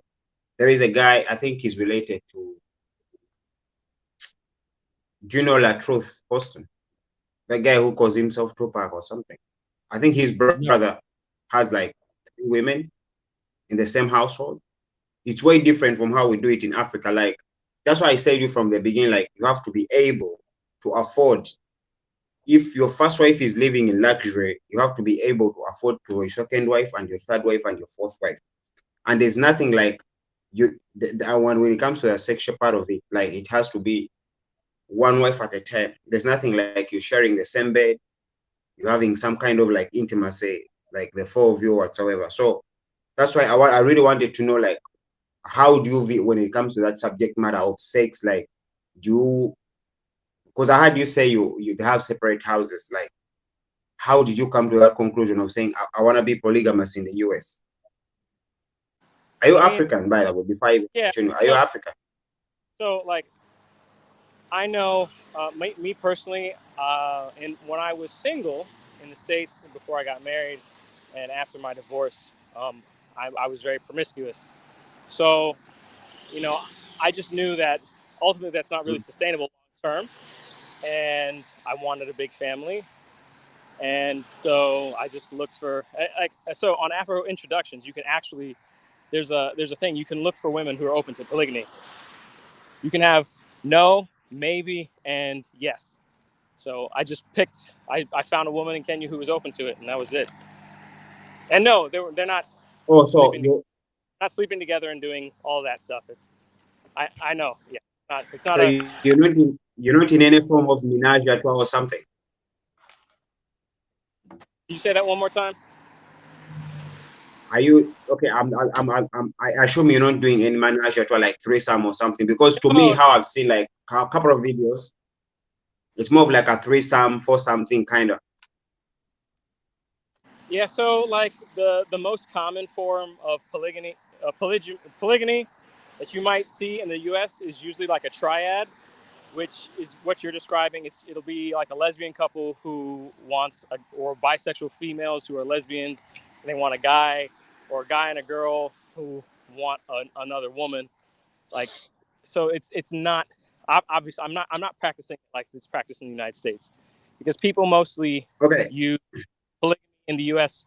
just for sex, and that's not what it is okay. for Let me. me let me let me just say something, Hosman, before I hop off. Like, when it comes to Africa, I'm not Kenyan, but I'm Ugandan actually, but I live in Europe, so I think I know something about Kenya. So when it comes to the African part, because I've said the religious part, when it comes to the African part with polygamy, it was more of like a financial, I would say, flex.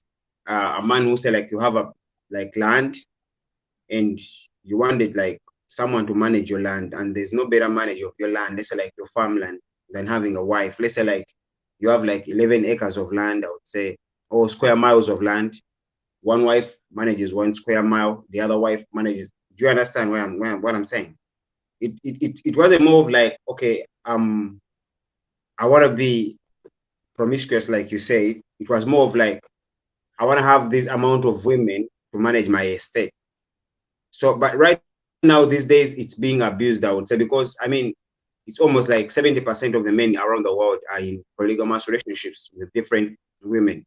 It may not be legal per se, but it's more of like you have an official girlfriend or wife, but you're having other four babes like you're banging on.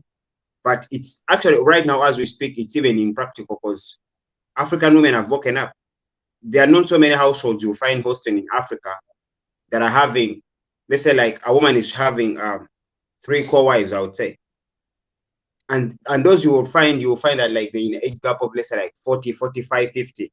But in this day and age, anyone below the age of 30, no. And if there's a woman out there right now doing polygamy who is in a polygamous relationship with their husband and the other co-wives, they are in for the money. So I really wouldn't advise a brother to come from wherever they're coming to come in Africa, just maybe because they say African women are feminine, blah, blah, blah, and have a polygamous mindset. And I'm not going against it. I wouldn't just advise, because these African women, okay, they may be slightly different, but what they see on media, it takes them a second to practice. There's no woman who's going to tolerate having to compete with 3 more women, I would say. I know there are people out there who'll be like, okay, I want to go to the Philippines, I want to go to Africa, have so many women, have a couple of dollars. No, it's going to be impractical. That's like how you see, I always watch your videos. That's like how you see things are being done in Kenya, the speed at which the country is going. So don't think people don't have access to certain types of information. They'll know. Actually, where I come from right now, men in Uganda are running away to other countries, I would say. Not like Ugandan women are bad, but maybe the circles they're dating in, they have become more quote unquote. just like how you see the West. So in this day and age, polygamy, it's impractical. And when you talked about it, more so saying you're doing it in the US, I was forced to come on and ask you a few questions. And I would ask you, well, the first question I ask you, like, what pushed you to do it? Because normally in my region, you have to be financially stable before you go for a second wife, a third wife, or for a fifth wife. It may be sexual reason, it may be a financial reason, it may be something to do with charity, because when you marry a widow, it's some kind of charity in Islam, I would say. You expect that widow to be having kids with the former husband who passed away, I would say. So it's more of like a charity thing. It's not a luxury. Do that make sense? Yeah, no, I understand, you know, the Quranic impetus behind polygamy, but that's not how everyone practices it.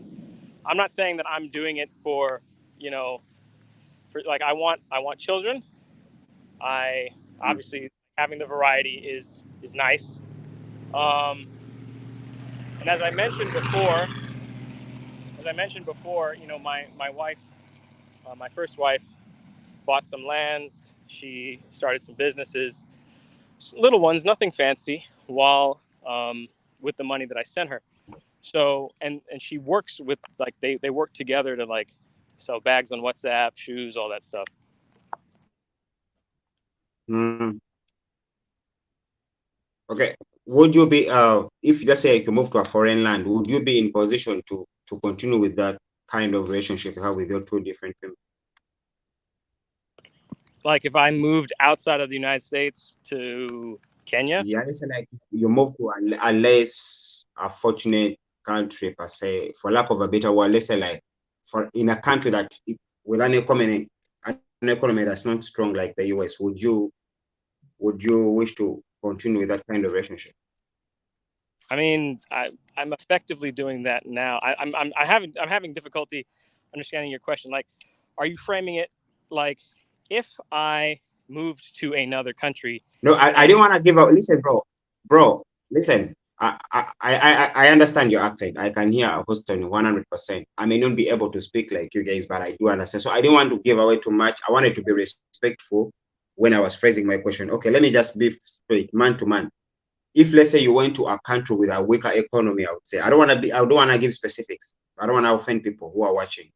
Would you be able to continue with that polygamous? Because you did state that one of your wife is maybe financially stable. So would you continue with whatever you have going on? I mean, she's Let's not say you move to Africa.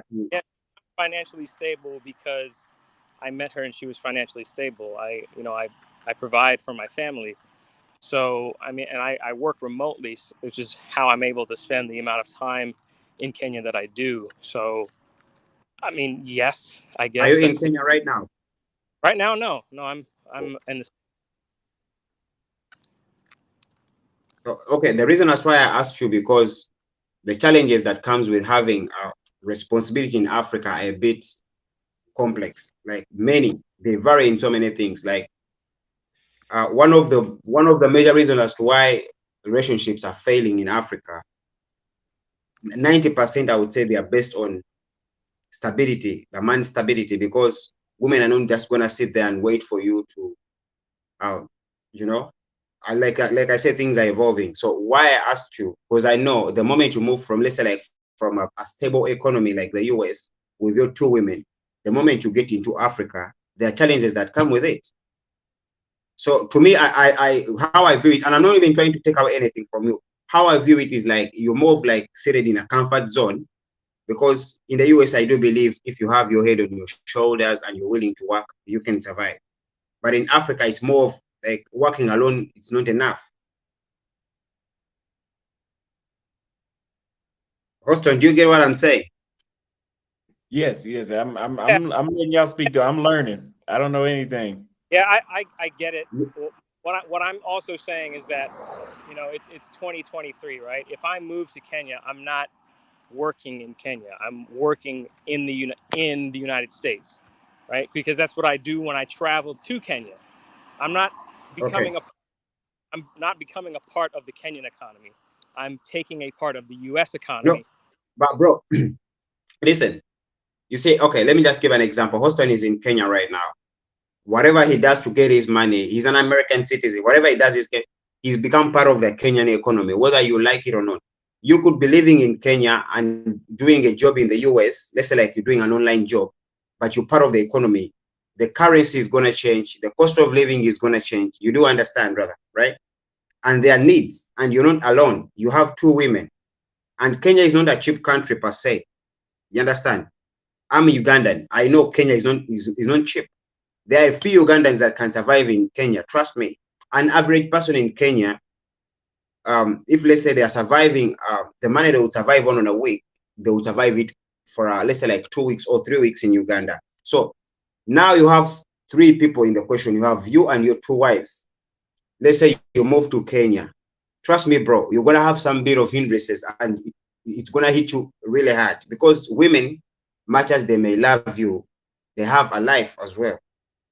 So that's why in the beginning I told you, right now in Africa, the women that get involved in the polygamous situation, those are the ones that are so desperate, and they have nothing to hold on to.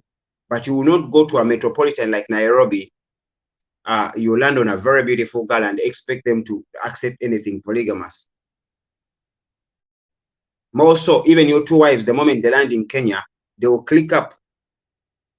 The moment they click up with the locals, they will tell them, what are you doing? Why would you even accept such a situation? Why in this day and age, with the so many options out there? Trust me, there are so many Kenyan men doing well. There are so many expatriates, American men doing well in Kenya. And I'm not saying you took advantage of the situation, whatever. I know whatever you told them to accept you, you did tell them to accept you, but the moment you shift, the moment the dynamics shift and go in a position whereby you're not having the prejudice you had back home in the States, you will not be, I don't think you'll be in position to even carry on with already, because once you're living a luxury life, regardless where you go, that pattern is going to follow you. If you're used to having, let's say like a McDonald's in the morning, let's say I have $40 or $40 in the morning as breakfast, that pattern is going to follow you whether you're in the Philippines, Vietnam, Africa. So maybe you could tell me, like, how would you go about that? I've been doing this already for 2 years, and I make my money remotely. The premise that you're writing on is, I moved to Kenya, and you said Kenya is not cheap. Kenya is not cheap relative to Uganda. Kenya is at least, like, living in Kenya is like 1/10 the cost of living in the US. I understand. Easily. I understand. About 1/10. So if I'm working remotely, if my money is coming in like I'm getting paid in the US, but I'm spending it in Kenya, I'm 10xing my money by living in the US. If I was working in Kenya, then yes. If I was working off the Kenyan economy, then yes, I could understand your. So are you agreeing with me, like, if let's say like you're fully gonna be dependent on the Kenyan economy, you wouldn't necessarily be in a polygamous relationship, right? That depends on what I'm doing. I mean, like, I haven't worked in Kenya. If you had a business that was providing you the same level of income in Kenya that it was providing, that I have now, then yeah, I would be polygamous. It's not about, there's people But who are in life, we go by conviction. So like, if you have a conviction towards something you love, you go for it no matter the circumstances. But you just did say, if let's say you were basing on a Kenyan economy, you would think otherwise, right? No, what I said was, if I was in Kenya making the same amount of money that I'm making in the States, then I would still do polygamy. If I'm in the States and I'm not making an amount that I feel is appropriate for my wives, then that's excuse me, let me rephrase that. If I was in the States before I had met my wives, and I was not making an amount of money that I felt was appropriate for polygamy, I wouldn't have practiced it. But what I'm saying now is that if I'm making the same amount in Kenya, then I mean, I don't see why. I'm not the only polygamous person in Kenya. David, let me Okay, stop you right there really quick. House of King, I appreciate you coming through. Thank you very much. We'll have you on the next show. We got to get to the next caller to discuss with David really quick. Thank you very much, man. I appreciate you, bro. Thank you for showing Africa to the rest of the world. Absolutely, and I'll keep it up. Thank you. Let's see. So, Jimmy Choo, we had some people in the comments that said, please bring back the Kenyan American, and I believe they were talking about you. That's me, baby. So, he's back. Go ahead. Let me get some water really quick. Go ahead. Yeah, David, I just want to say to the other guy who was speaking on your situation, the way I'm looking at it, he shouldn't be judging or what's it called, giving you advice, assuming off of your income. Because like, just to give you perspective. Yeah. Like I said, I've been doing this for 2 years. Yeah. My wife has helped guide me to like through the culture in Kenya, how polygamy works. My father-in-law has guided me. So I'm not like, oh yeah, I've got all these bitches, ma, and I'm just, no, it's not what I'm doing. Yeah. And then to put perspective on it, like for me, I'm 24, right? I'm working in tech, and I would say if I was to move back to Kenya right now, right, I'd be living a way greater life than most 24-year-olds, right? I could easily afford to have 2 wives in Kenya right now at 24, right? But that's off of my American privilege. And yes, we understand all that, but I feel like he was focusing too much on your income, and he doesn't understand what your finances are and all that. So it's not his business for me to tell him. Like, I agree with you. He's like, if you move to like, guy, it's 2023. The one thing he does have a point on though that I would say, and Austin could probably back up on this, right? I would say that for most American men, their mindset or the way that the West views polygamy is mainly from the sexual benefits of it, right? Like when he was talking about threesome, right? And as somebody who's Kikuyu and understand it from like the African perspective, right? You would have to approach it completely different. So I would say that most American men, whether they're African American or just white men, right, would not be compatible for African women polygamy. I don't think that they would be, just because of the mindset. Unless they understood it from an African perspective, it could work. But I could see his point what he was trying to make there. I don't know if you understand that. If you do the research on like polyamory, polygamy in the U.S., like the poly community, it's always 3 incomes, 1 household. We're all having threesomes all the time, and they make videos of like the women making out, then the one woman kisses the guy, and then the other one guy. Like, it's not, that was never my intent. Like I took that life. I've done all that. Yeah. I still, the variety. But for me, it's about kids and building a family and building businesses, and that's why like I kind of leave the woman hunting to my wife. I'm hands off with it. If she's like, hey, I want you to meet one of my friends, or hey, someone recommended me so and so, okay, yeah, let's talk to her. And it's not like my wife wants to have sex with her. My wife is straight as an arrow. Sure. She's this person looks like a good fit for us, us, not just me. So. True. I want to ask a question to add on to that to Austin.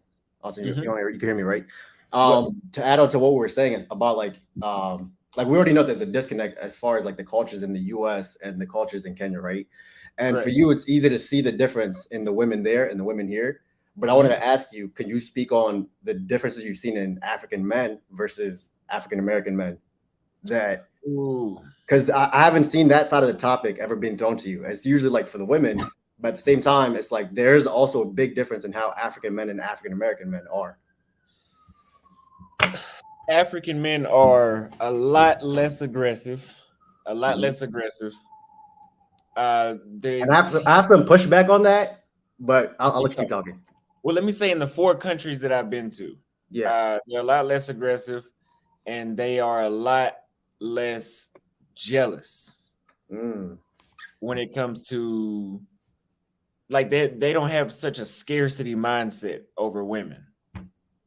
And they're a lot more friendlier to, well, this goes into being aggressive. They're a lot more friendlier to each other. Okay.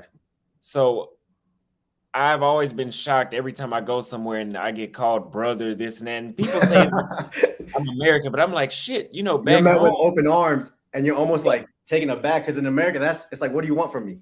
Yeah, in America, you're more likely to get a nasty, mean mug from somebody before, hey, brother, how are you doing? Or just a simple hello, especially, I'm pretty sure, especially on the East Coast too. So, True. yeah. What do you think is the difference?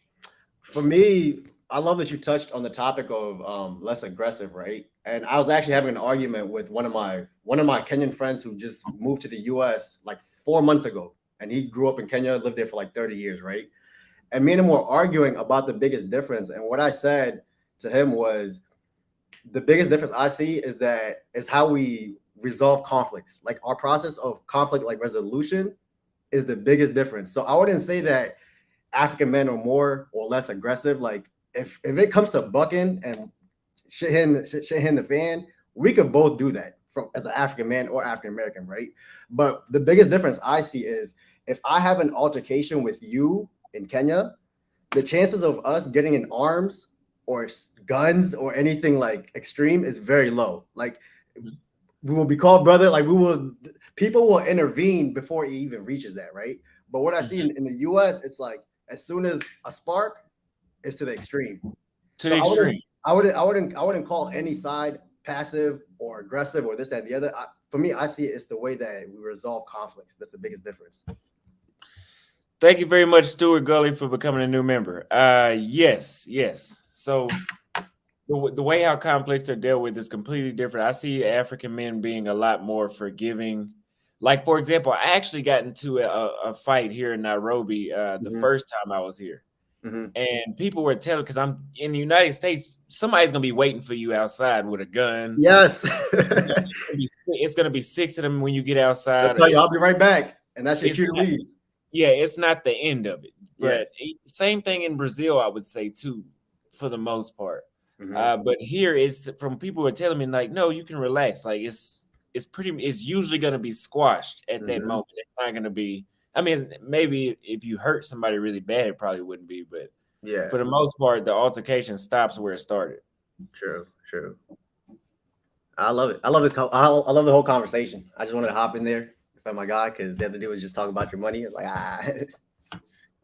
Yeah, it's a good way for people to learn before they come here and what to expect, especially from somebody like you that's been here and that's from here.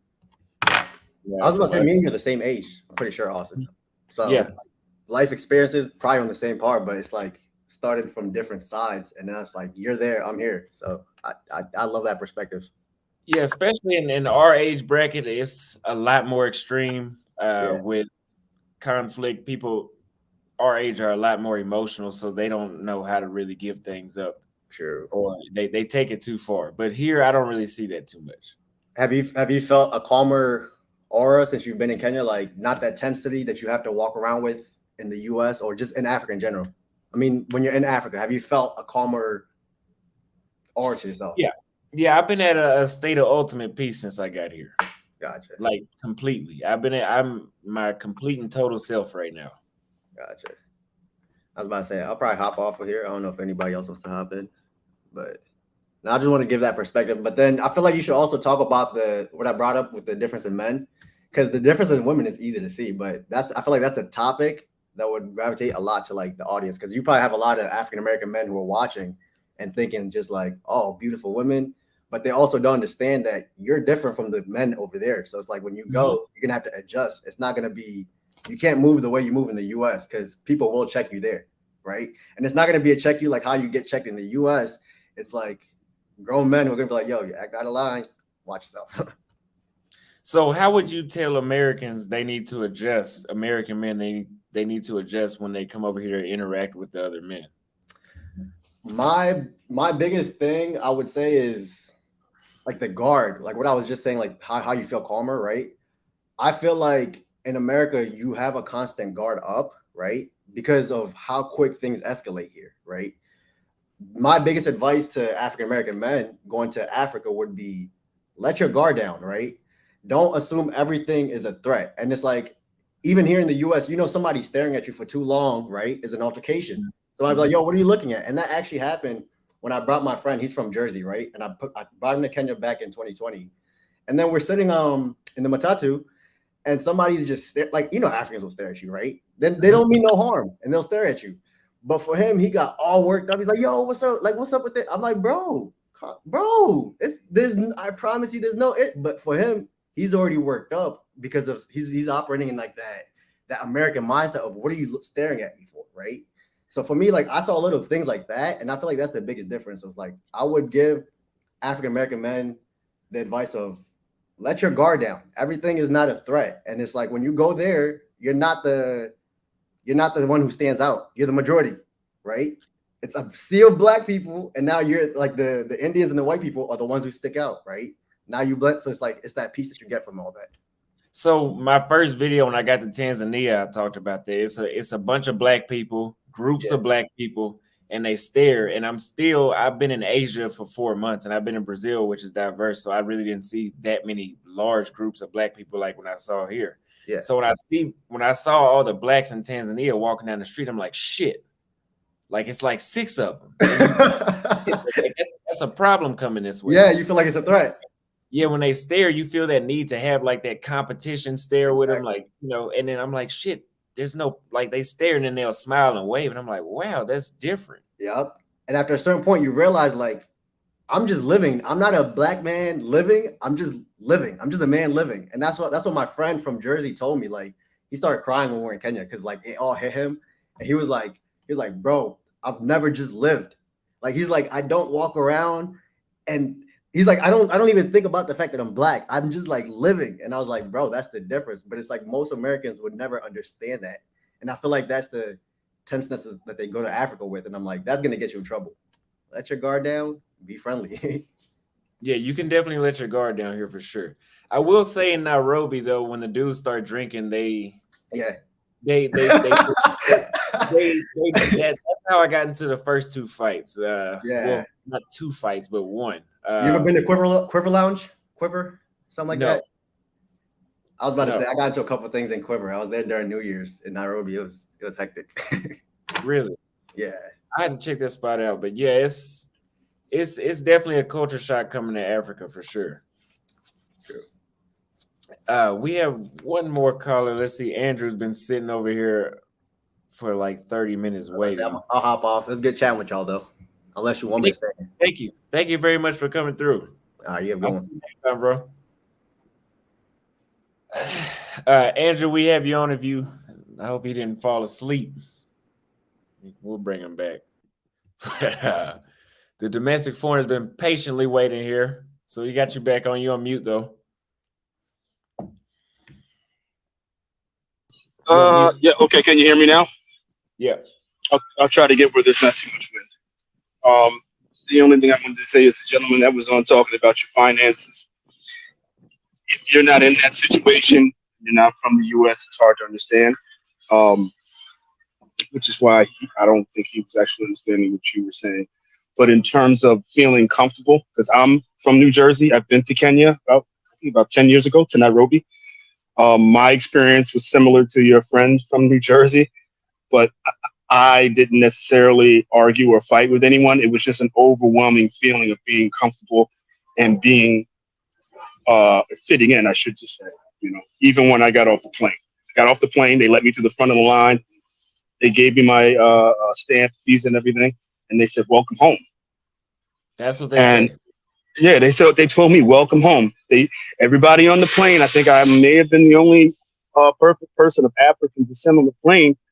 And I was in the back of the plane. So when I off-boarded and I was waiting in the line to go through immigration, they called me to the front, told me to go through, asked me why I was waiting behind those people, the whole 9 yards. So I understood at that point, okay, I can relax here a little bit. But it was hard to adjust to being relaxed. It was hard to adjust to not having to watch your back like that, being around people that look like us. And it hit me one day. I said, why am I so relaxed? And I talked to people on the phone or chatted with them online, and they all told me, you're usually pretty tense and upset. Why are you so relaxed now? And I thought about it, and I said, because everybody's like me.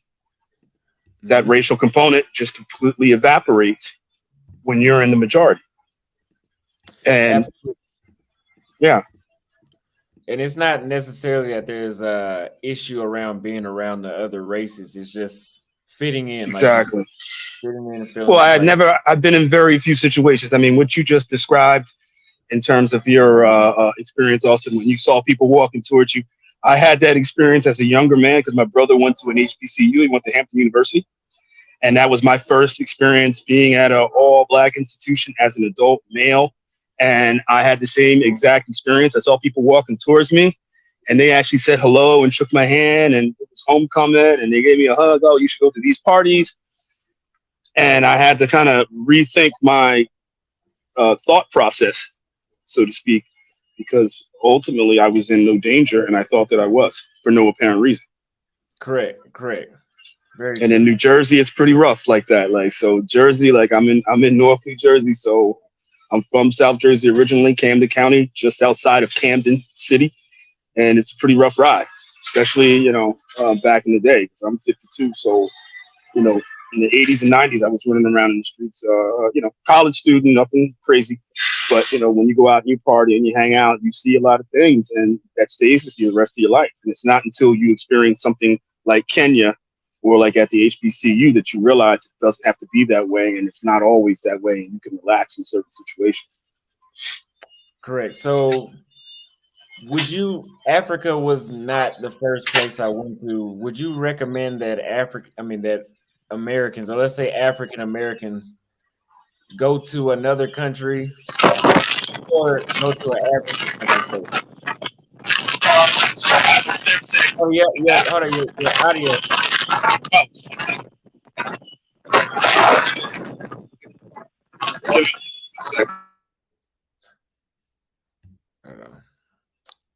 Camden is crazy. So Gabe here says, "What's up?" Hold on 1 second. Let me talk again.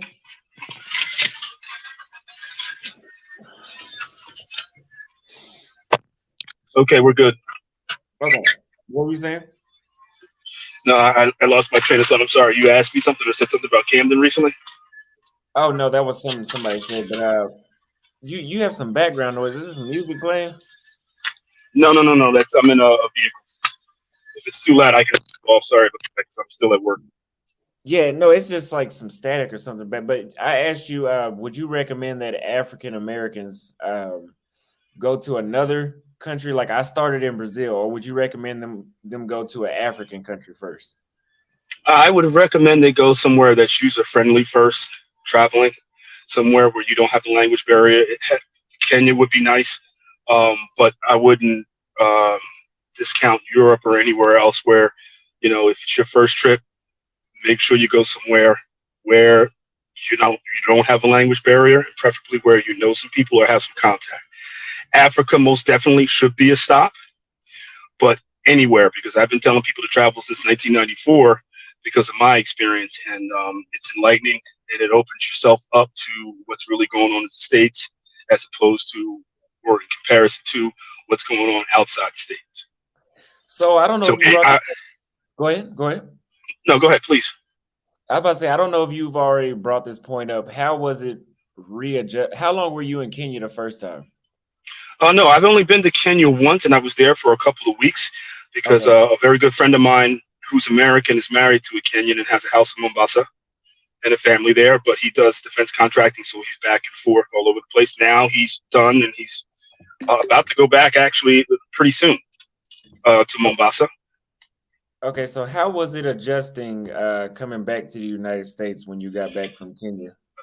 I found it extremely difficult, personally, because it's a stark contrast in terms of culture. It's a stark contrast in terms of how people deal with one another. I found the Kenyans to be very hospitable, relaxed, friendly, respectful, more so than anything else. And where I'm from is pretty much the opposite. So it was a difficult transition. It took a week or so, and then I let it go and had to kind of suck it up and just keep on living and working and doing my thing. But it was difficult. Because now that I've been around all black people that are friendly, I've always thought, I think every day, what would it be like when I go back to Texas? What would it be like? I don't think I'm gonna have another shock because I'm gonna get around them and try to be just as friendly. And I don't think that they're gonna be on that same time. Well, they're not, and when you travel and come back, you come back changed. Mm-hmm. So, and you realize that it's very difficult, or at least it was for me, dealing with people who never traveled. So when you tell them your experiences, either they don't believe you or they have doubts about what you're saying in part. And that's a little, I guess, disheartening, because I had the same experience when I came back for the first time, because my first trip was the Netherlands and Germany. I came back and told everybody how it was, and they didn't believe me. Exactly. So it's very hard. Or some people are jealous and they don't want to accept the fact that you're able to travel and they're not. So you get a lot of hate coming back at you for no apparent reason. For a question that they asked you, they would ask me, well, where'd you go? And I tell them, and how was it? Oh, it was great, and this and that and the other. And then I could kind of see a change in their facial expressions, and okay, and they cut it short and go. And I'm going, what's the problem? And somebody pulled me aside and said, people who don't get to travel, sometimes it's a little hard to hear. So you have to realize that too. It's speaking out of emotion instead of logic, which I have a very low tolerance for. Yeah, I lost. Well, I wouldn't say I lost. I had to cut my ties with a lot of friends I had back home after I got back from Brazil, and I experienced what it was like. But I haven't been back since Africa, or since Brazil, actually. So we have Gabe. I met a lot of kids on Copacabana Beach, so I need you to specify a little more what we talked about when we were there. But I appreciate you coming through watching. We also have Suave Prince. He dropped another $5 super chat. But Jimmy Chu, for the last guy that was on, he says, you should make a YouTube channel. You have a lot of knowledge that Black American men need. Get the business together. You got this. Thank you very much for the super chat, and I 100% agree as well. We have another caller, so let me go ahead and add him on. What's going on, fellas? What's going on? How you doing? All right. Hey, I'm calling in from Texas, man, from Dallas. Okay, I was over there. I was 75 and Forest. Oh, okay. Yeah. North Dallas. Yeah. That's where I just moved from. Oh, okay. Now let me ask you, man, how do you feel about Africa, man?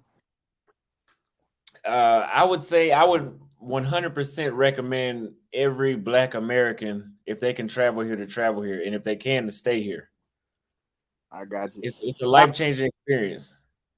Yeah, because I got a lot of friends that's Nigerian, and it's like, they give the bad stereotype about Africa. It's like everybody is out to scam you, and you can't trust people. You go out there and they're gonna try to get you for your money and stuff like that.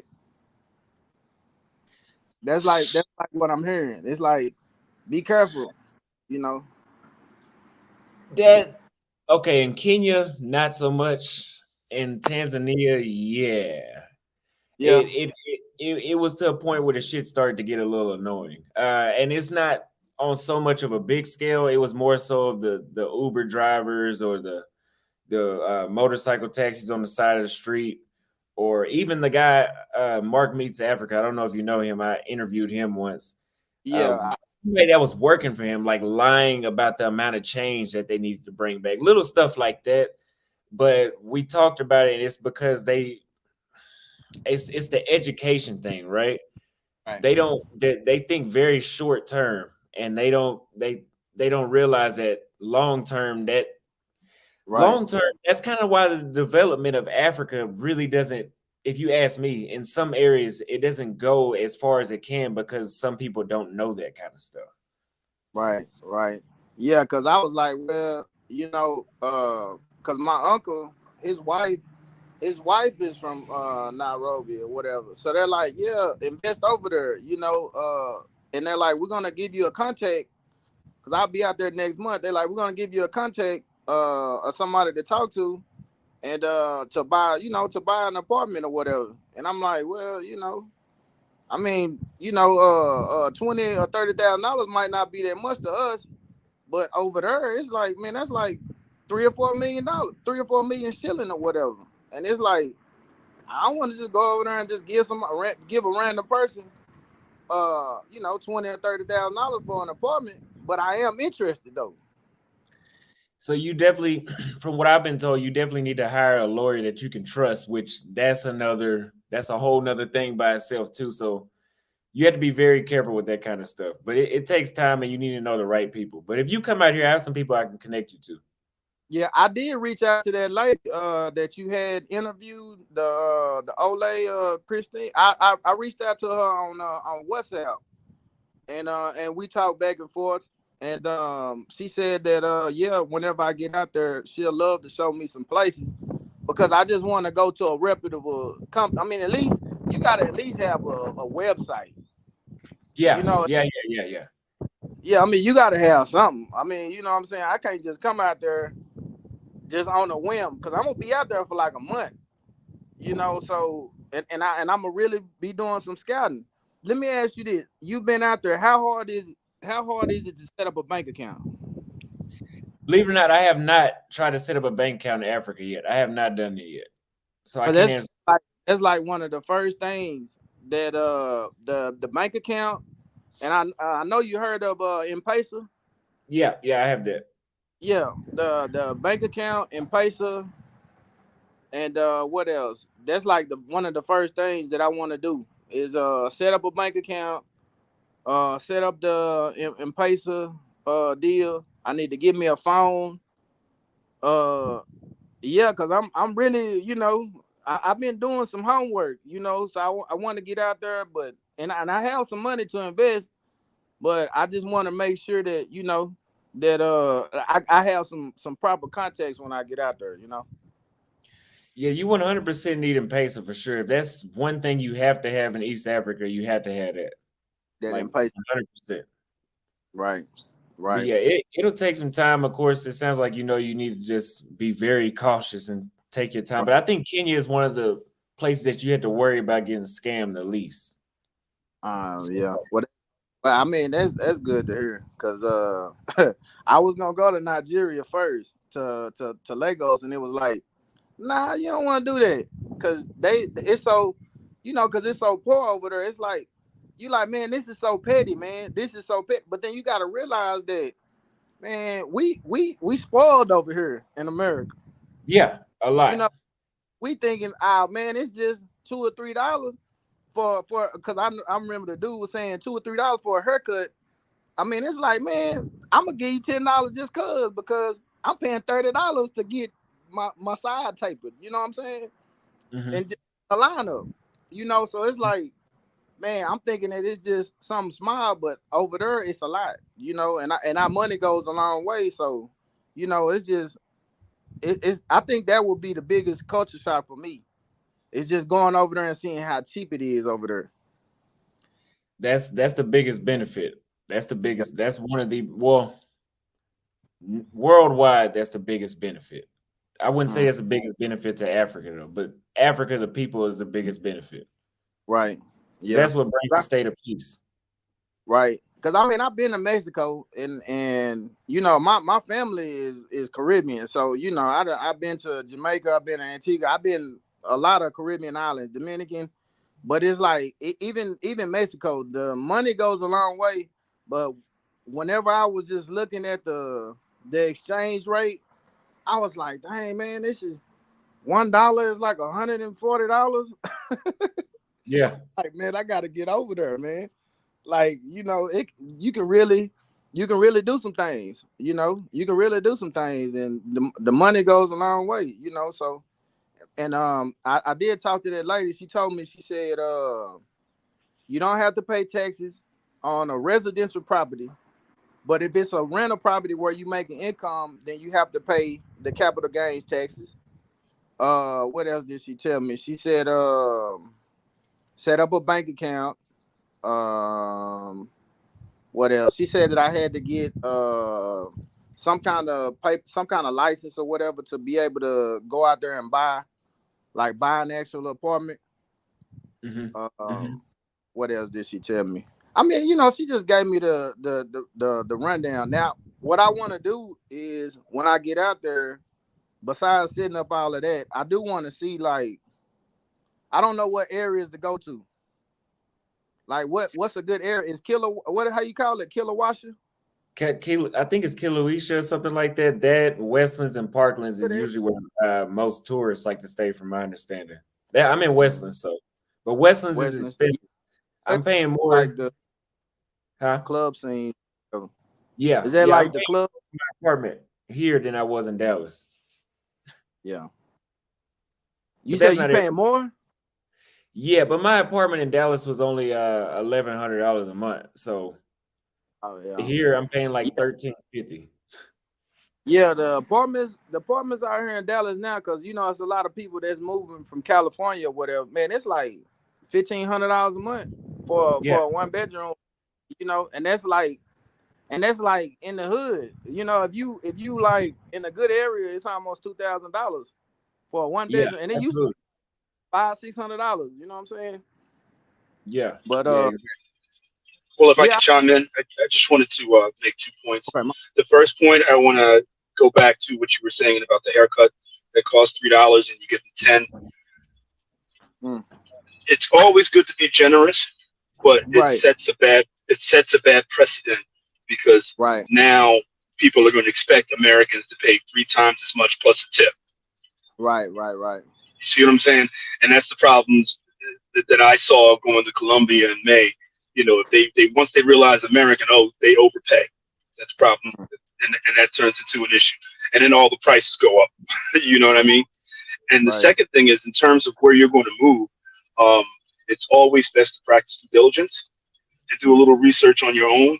You can never go wrong moving to a wealthy neighborhood. Right. So when I travel internationally, I always stay in the best neighborhood I can afford to stay in, and the rates are still lower than what I'd ever be paying traveling domestically in the United States, in terms of accommodation, in terms of food, and so on and so forth. So I would definitely recommend that. Check with neighborhoods, and then go from there in terms of what you like, and in terms of architecture, and where you want to be near and where you want to go. Because Nairobi's nice, but Mombasa, from what I hear, is wonderful, and that's right on the East Indian Ocean, and the Right. rates are relatively inexpensive. Yeah, I was looking at Mombasa first. I was like, well, you know, but because I wanted to get like a Airbnb style, just just something right off of the coast, and then just rent it out like that, or do Airbnb. But I was told that it's like, if you're gonna do Airbnb, then you need to be there a lot, because sometimes it's like they pay cash or whatever for the Airbnbs. So it's like you gotta have trust to collect money and stuff like that. Well, from my understanding and experience with the Airbnb platform, you're able to pay through the Airbnb site with a debit card or a credit card. So cash, and typically the tourists that would go there, if in fact you did have a place to rent out Airbnb in Mombasa, would be European or American for the most part, Right. or Asian for that matter. And they would pay prior to even leaving, so you already have your money and you're set. Oh, okay. Okay. Well, that's good. That's good. Like I said, because I'm just trying to figure out because I think you can make more money if you look at the daily rates. And you know, it has a lot to do with being American, man. Like, they teach us capitalism. So everything that we think capitalized. Like, I'm gonna go and I'm gonna capitalize because the mind frame that they teach us over here. So it's like the daily rates on Airbnb is anywhere from $50 to $100 a day. And if you renting it out, you know, at least 25 days a month, you know, that's $2,500 that you're gonna pocket. Minus, you know, whatever fees that you paying somebody to come clean the place out. You know what I mean? Opposed to renting, you might only make $600 a month, 700. I mean, which is still good. It's still a good profit. You know, especially you own the place. You know, you pay $20,000 and now you own the apartment. You're gonna make that back within a year or two. You know, so nah, I think it's good, man. I think it's good, man. I think that, you know, that and it's funny, man, that I'm on this live with y'all, this stream with y'all, because this came to me like 6 months ago. And then I started research, because I was trying to figure out, where am I gonna go? What country in Africa am I gonna invest in? you know, it's like, where am I gonna go? So I looked at a lot of I didn't want South Africa because I felt like it was too Americanized, you know. I wanted to go somewhere where it wasn't quite developed yet, but it was up and coming. And Kenya just happened to be the place that, you know, that I decided that's where I'm gonna go. It's gonna be my first time visiting Africa, going back to Africa. Yeah, I even did the DNA deal or whatever, and like got results back, the African ancestor DNA, but my people not from over there. But even still though, I still want to go back to Africa though. I think it's I think every Black American man should go, or at least look into it. Absolutely. Well, I agree full hard. I'm gonna have to wrap up the live here because I got something to do early in the morning. I appreciate y'all coming through. Yes, sir. And I'll try to do this at least 2 or 3 times a week. But yeah, I'll see y'all next time. All right, cool. Hey, appreciate it, man. Thank you. Thanks for having me. Thank you. Thank you. All right, man.